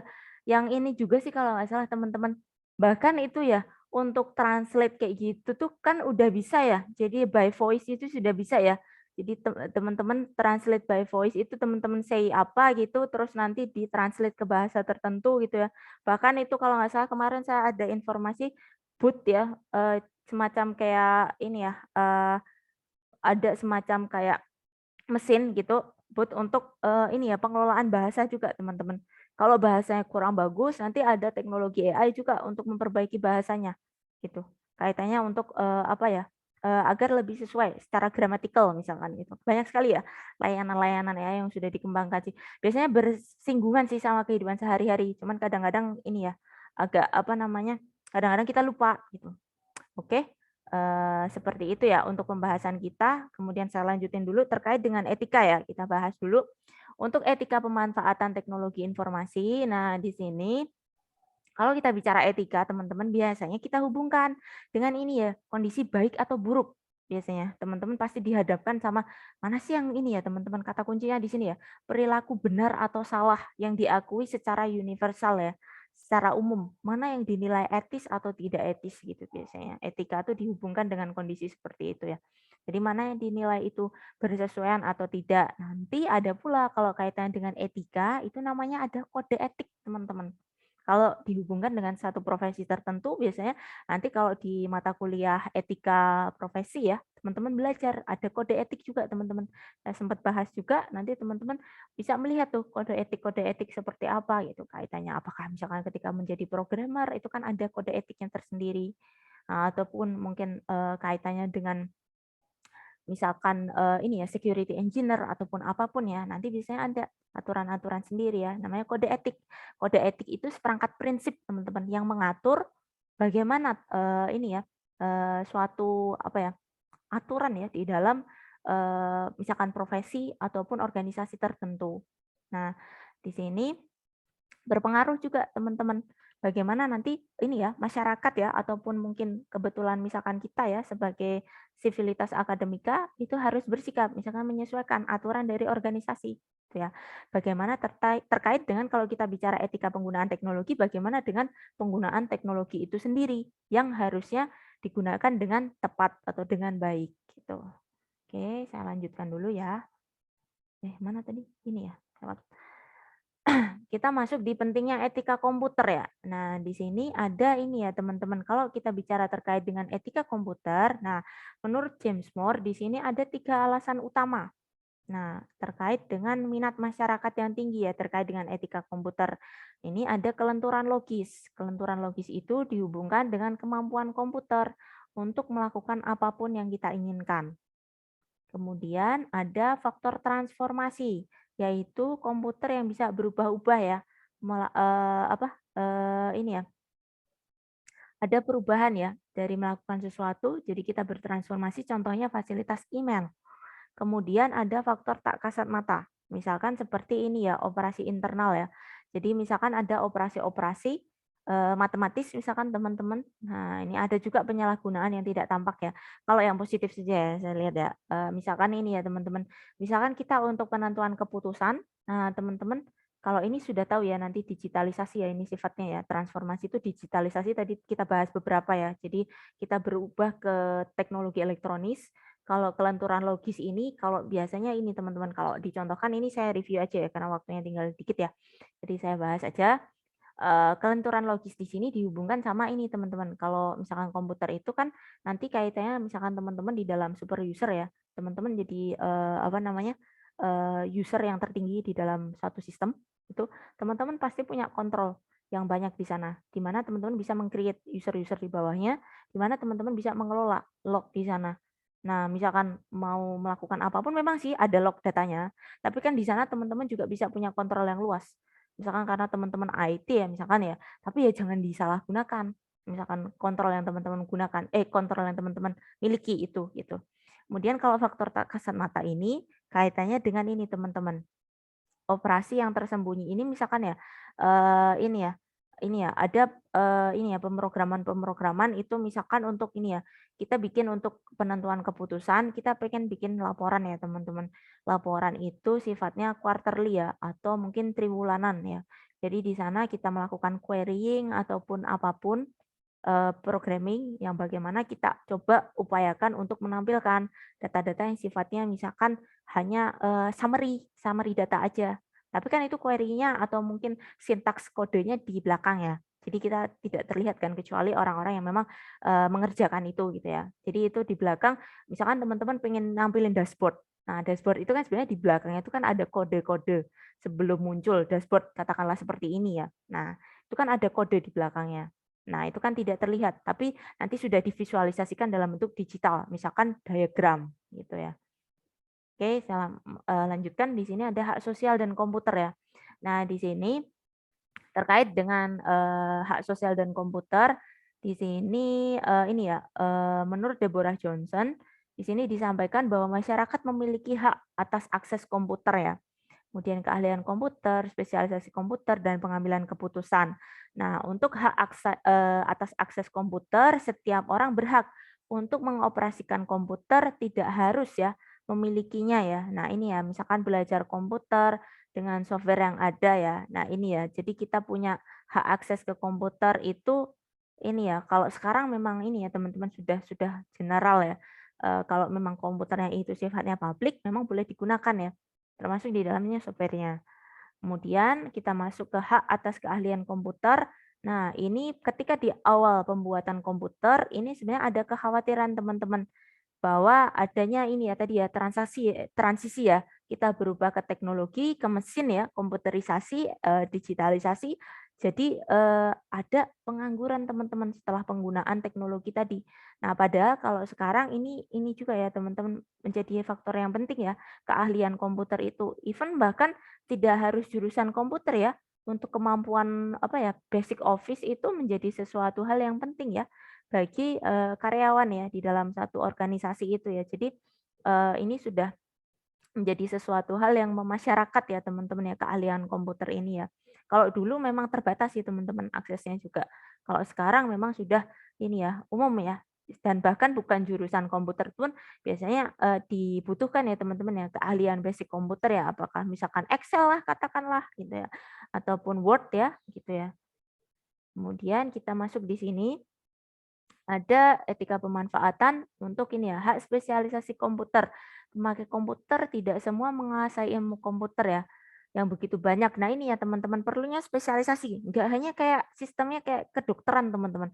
Kalau kedokteran itu kan ada ya teman-teman tahu ya, spesialis THT, spesialis gigi, terus apalagi anak, dalam, itu banyak ya. Nah sama sebenarnya komputer tuh sama teman-teman. Nanti kalau teman-teman sudah S2, itu lebih terasa sih teman-teman spesialisasinya. Sama, kalau kayak kedokteran itu juga, teman-teman kalau S1 itu kedokteran itu kan kedokteran umum ya. Jadi kita belajar umum sama, teman-teman juga kalau di jurusan komputer, sistem informasi, IT juga, informatika itu juga kita belajar kalau S1 itu basic, umum dulu.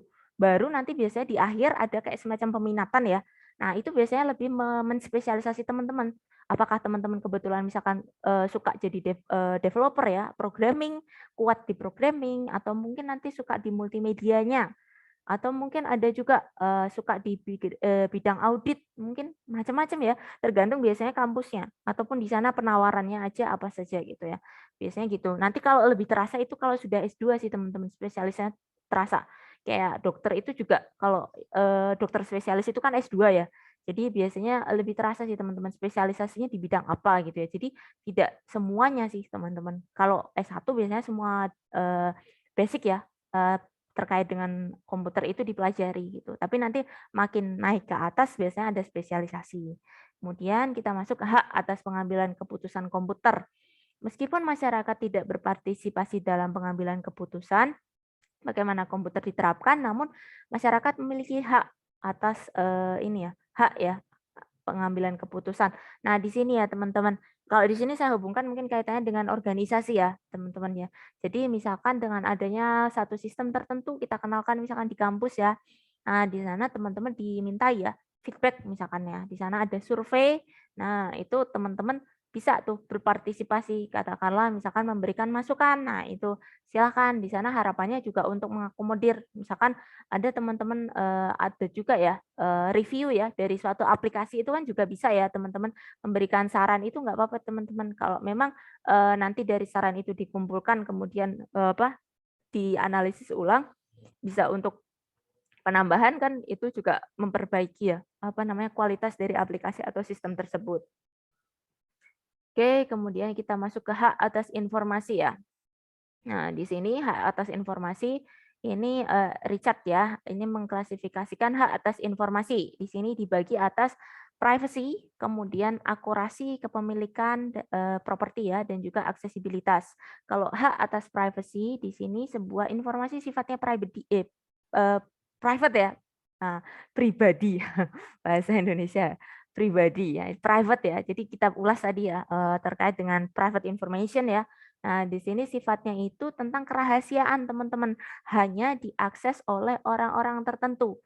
Nah, katakanlah di sana sifatnya nanti ketika teman-teman sudah bekerja, misalkan hanya informasi untuk para pimpinan. Nah, berarti nanti ada leveling ya di sana ya, leveling user misalkan, di mana kalau misalkan user tingkat atas itu biasanya hanya melihat report ya, summary-nya, dashboard-nya gitu ya. Beda sama yang operasional ataupun bagian manajerial gitu ya. Kemudian kita masuk ada hak akurasi. Nah, di sini akurasi ini kaitannya dengan ini ya, kesesuaian ya teman-teman ya, di mana kita memastikan bahwa sistem komputer itu ini ya, bisa memberikan tingkat akurasi, ketepatan. Data dan informasi yang diinputkan itu benar ya adanya ya, ketika nanti ada dilewatkan di dalam satu sistem komputer, data dan informasi itu tidak berubah gitu ya. Katakanlah nanti diolah ya tetap itu. Misalkan kita bikin data summary atau report, nah data itu ya tetap data itu. Katakanlah misalkan triwulanan ya, nah data single datanya juga tetap data dari itu. Jadi data penjualan harian kita rekap gitu ya, jadi ringkasan ya harusnya merepresentasikan dari data-data kecil tadi gitu. Harus menjaga akurasi gitu. Kemudian kita masuk hak atas kepemilikan ya. Hak atas kepemilikan ini intellectual property ya teman-teman ya. Nah, di sini kaitannya dengan tadi ya. Kayak kita tadi bicara terkait dengan software proprietary ya. Jadi kita membayar satu lisensi ya. Nah, di sini biasanya kayak gini teman-teman. Kalau di mata kuliah etika biasanya sedikit diulas juga ini ya terkait dengan penggunaan ya teman-teman ya software itu secara legal dan ilegal. Nah, itu juga di sana ada ya hak-hak tertentu kaitannya dengan hak kekayaan intelektual. Jadi bagaimana kita mengapresiasi si pembuat software atau aplikasi, misalkan dengan melakukan suatu pembayaran sejumlah uang, misalkan berlangganan, nah itu adalah bentuk bagaimana kita mengapresiasi mereka yang telah mengembangkan aplikasi tersebut, ataukah kita menggunakan open source. Nah, open source itu berarti boleh ya, aksesnya bebas ya, gitu. Nah, ini biasanya tergantung preferensi sih biasanya sih teman-teman. Nanti biasanya diulas lagi sih untuk mata kuliah etika profesi. Kemudian saya lanjutkan ada hak atas akses. Nah, di sini ini ada hubungannya juga ya dengan privacy tadi ya. Nah, di sini atas izin akses ya teman-teman ya. Ada hubungannya juga atas hak kepemilikan juga ya. Akses ini bahwa suatu account itu punya hak atau tidak mengakses misalkan katakanlah suatu software ataupun suatu aplikasi tertentu. Nah, ini kaitannya dengan izin ya, teman-teman, izin akses ya di sini ya. Ataupun harus bayar ya tadi kalau kita hubungkan dengan proprietary software. Kemudian kita masuk di kontrak jasa sosial kontrak sosial jasa ya. Nah, di sini untuk kaitannya dengan permasalahan etika komputer ya, teman-teman. Biasanya ada ini, teman-teman, suatu kontrak ataupun ketentuan tertentu ya, kebijakan ataupun ketentuan yang memang sudah ditentukan. Kalau di dalam organisasi atau perusahaan, misalkan ya, komputer itu tidak boleh digunakan untuk mengganggu privasi orang. Kemudian ini ya, setiap ukuran akan dibuat untuk memastikan akurasi pemrosesan data. Ada hak milik intelektual di sini biasanya berdasarkan organisasi tertentu. Jadi bisa tiap perusahaan atau lembaga bisa beda-beda sih teman-teman penentuannya.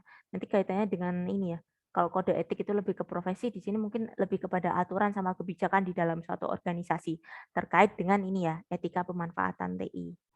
Kemudian dengan kaitannya dengan etika TI ya di perusahaan, nah di sini biasanya tergantung dari atasan dulu teman-teman. Di sini dicontohkan oleh Chief Information Officer.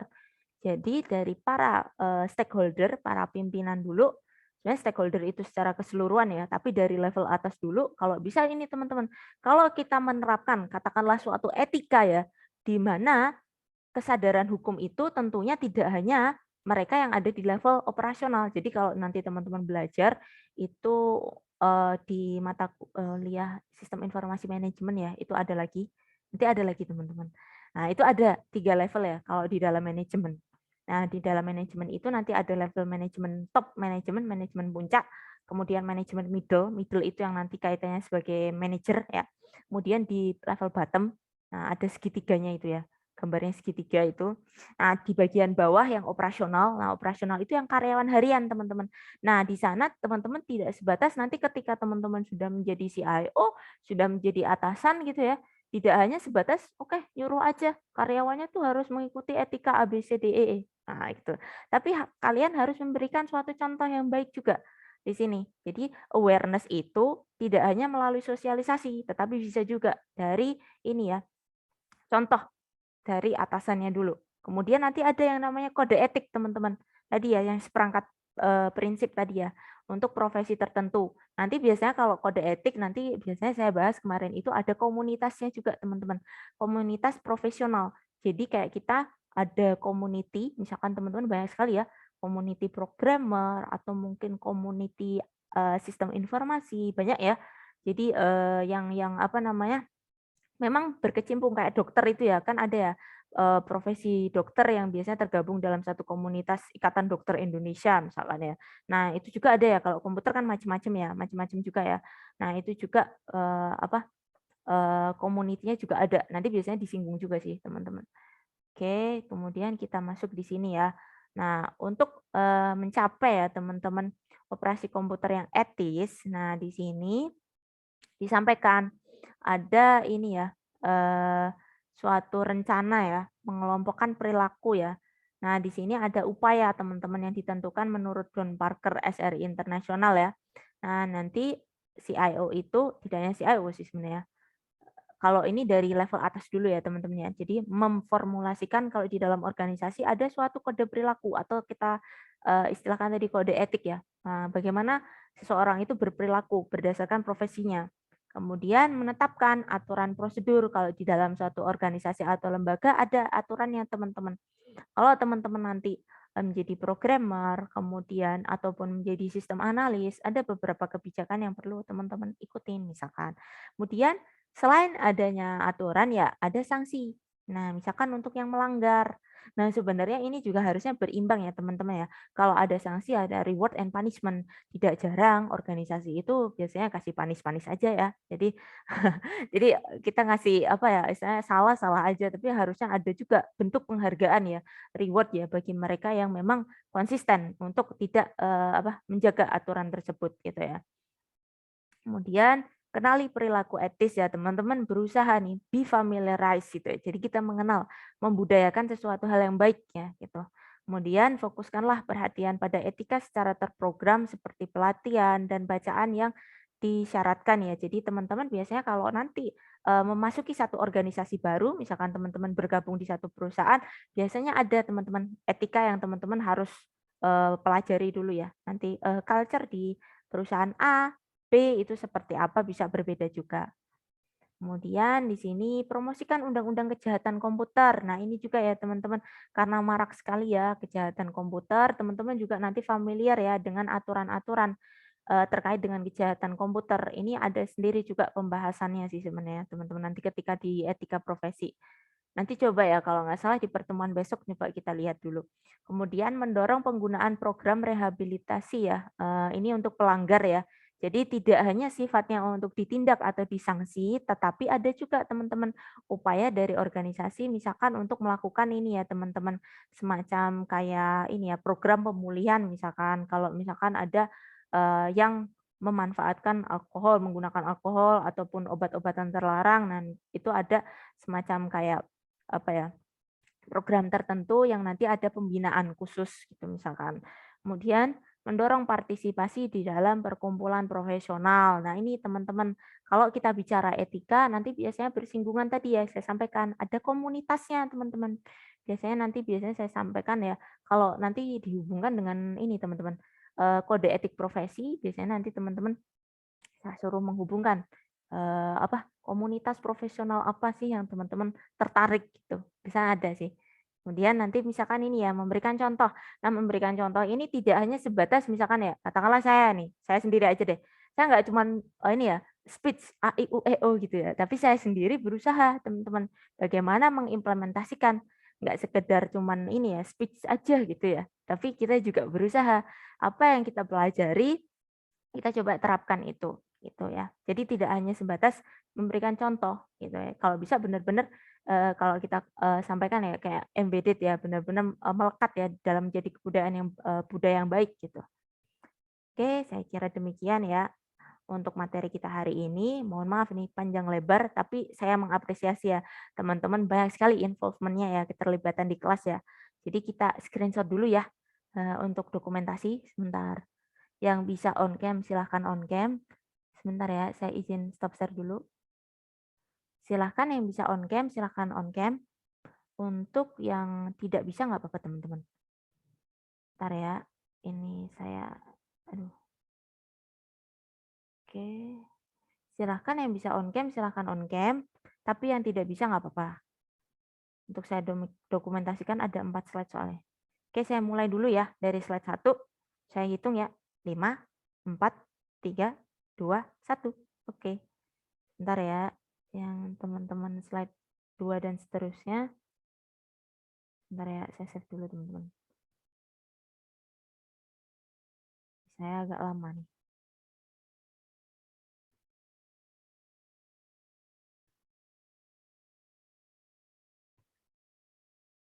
Silahkan tadi untuk yang belum mengisikan presensi kehadiran diisikan dulu. Jangan lupa presensi kehadirannya. Oke, saya lanjutkan slide yang kedua. Silahkan bersiap dulu. 5, 4, 3, 2, 1. Oke. Bentar ya teman-teman. Karena manual. Play satu-satu. Tapi saya record juga. Tenang aja teman-teman. Bentar. Oke, saya save dulu ya. Oke, silahkan yang slide ketiga. Bersiap. Oke. 5, 4, 3, 2, 1. Agak sepi nih yang ketiga. Yang off. Nggak apa-apa sih. Di saya nggak ini kok teman-teman. Nggak mewajibkan. Hanya saja jangan lupa ya presensinya. Soalnya itu untuk pendataan. Sama tadi yang sudah aktif jangan lupa mendatakan diri ya. Oke, sama slide yang terakhir. Oke, silahkan. Yang terakhir ya. 5, 4, 3, 2, 1. Off semua sih. Yang terakhir. Nggak apa-apa sih. Oke. Terakhir teman-teman, saya save dulu. Takutnya ini ya. Oh iya, ada yang lupa. Saya sampaikan dulu deh. Buat review ya. Oleh-oleh di rumah. Bentar. Saya lupa tadi. Astagfirullah. Ini ya. Izin share screen dulu ya teman-teman ya. Silahkan nanti dari pembelajaran kita hari ini ya. Saya izin share screen dulu ya. Ini ada penugasan ya. Tapi tenang aja kita berkelompok ya. Jadi kalau di kelas saya biasanya saya suka kelompok ya. Biar teman-teman bisa diskusi sih. Nah ini ya untuk pertemuan ke-14 sudah ada ya untuk penugasannya ya. Di teman-teman terlihat ya. Ada penugasan 3 nomor. Terlihat ya? Oke. Oke. Terlihat, Bu. Nah, silahkan nanti berkelompok ya teman-teman. Kalau bisa 6 tuh teman-teman. Jadi enak. Di sini tadi saya coba sesuaikan ya. Jadi dari pembahasan kita hari ini, silahkan nih untuk nomor 1 cari ya, karena kita berenam ya. Sebenarnya maksudnya tadi mau 3-3, tapi biar teman-teman bisa diskusi kita berenam.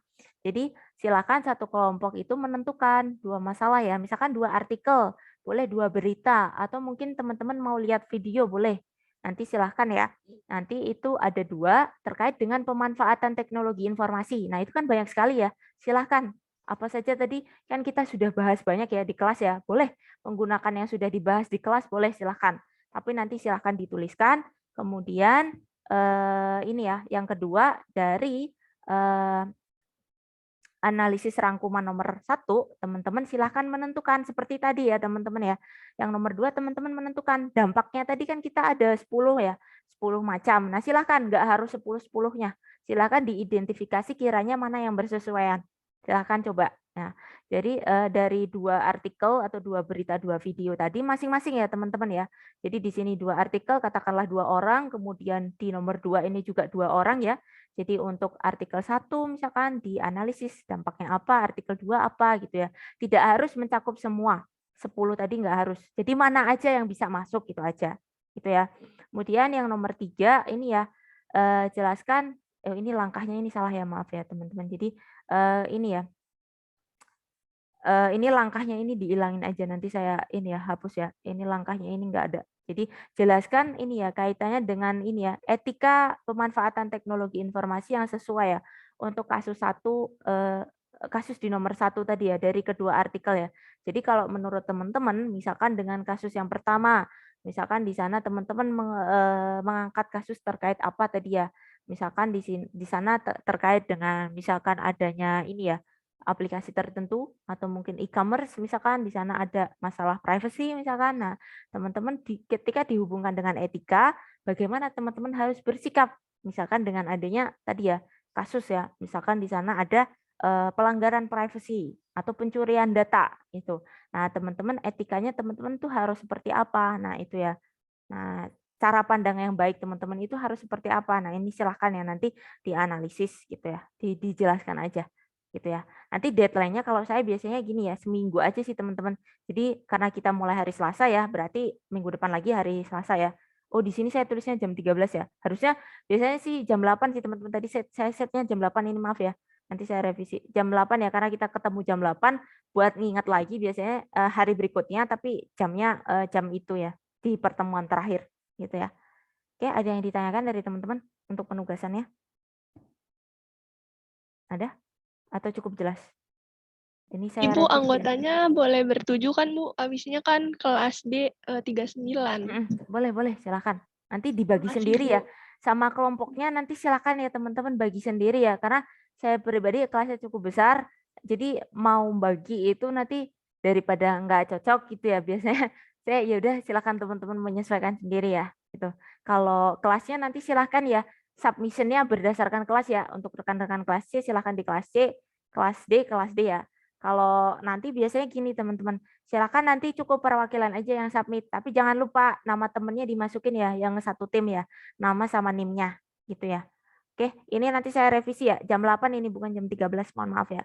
Sama ini langkah ini nggak ada ini sebenarnya. Etikanya itu harus seperti apa gitu aja. Oke, jadi dari yang kita pelajari aja tadi, silahkan nanti bisa diceritakan lagi. Oke, ada dari teman-teman yang ingin ditanyakan atau disampaikan? Kalau tidak sih saya mau tutup. Tidak ada? Oke. Saya kira demikian ya. Oh, ada yang tanya? Silahkan. Gimana Mas? Silahkan langsung aja. Nggak apa-apa, open mic. Kelompok anggota 5 orang boleh nggak, Bu? Boleh. Silahkan. Nggak apa-apa. Makasih, Bu. Makasih banyak, Bu. Iya, sama-sama. Kalau teman-teman mungkin kayak saya kurang tahu ya jumlahnya kalau di kelasnya berapa gitu ya. Tapi kalau misalkan di sini saya buat itu biar pas sama soalnya ya. Jadi 2-2 itu jadi per satu soal bisa 2 orang gitu. Tapi kalau memang teman-teman mau berlima ya silahkan nggak apa-apa. Nanti untuk pembagian disesuaikan dari tim masing-masing ya. Nggak ada untuk penugasan harus dicatatkan nggak ada sih. Yang penting nanti disampaikan aja jawaban berdasarkan dari pertanyaan itu. Itu aja ya. Saya kira demikian ya. Kalau misalkan ada yang ditanyakan nanti silakan ya. Ini nomor saya untuk yang teman-teman kelas C ya. Kalau kelas D kayaknya udah familiar banget. Bentar ya. Ini di chat ya. Oke.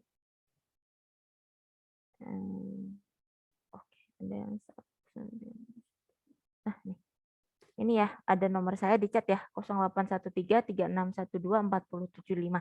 Nah, kalau misalkan ada yang ditanyakan, japri aja teman-teman, misalkan kelewatan, kelupaan, belum nanya tadi, apa gitu, nggak apa-apa. Nah, nanti kalau yang teman-teman kelas C nggak apa-apa, nanti saya iniin. Yang tadi yang keaktifan saya rekap, nanti saya ajukan ke Bu Ria ya. Nggak apa-apa, nanti saya komunikasikan ke beliau. Santai aja teman-teman, nggak apa-apa yang kelas C. Jadi nggak usah ini ya, merasa beban ya, karena ini kan kita juga ini tim teaching, jadi santai aja. Gitu. Oke? Saya kira demikian dari kelas kita hari ini. Mohon maaf ya, kelebihan 7 menit nih. Jadi mulainya juga agak telat ya. Semoga ilmunya bermanfaat ya teman-teman, nanti bisa melanjutkan pembelajaran. Kemudian saya pribadi juga mohon maaf ya apabila dalam penyampaian terdapat kekurangan. Insya Allah kita ketemu lagi di pertemuan minggu depan ya. Saya cukupkan sekian ya. Wabillahi taufiq wa hidayah. Wassalamualaikum warahmatullahi wabarakatuh. Terima kasih. Waalaikumsalam warahmatullahi wabarakatuh. Selamat pagi, terima kasih. Sama-sama. Bela negara. Terima kasih ya. Sehat-sehat ya semuanya. Saya close dulu kelasnya. Sebentar.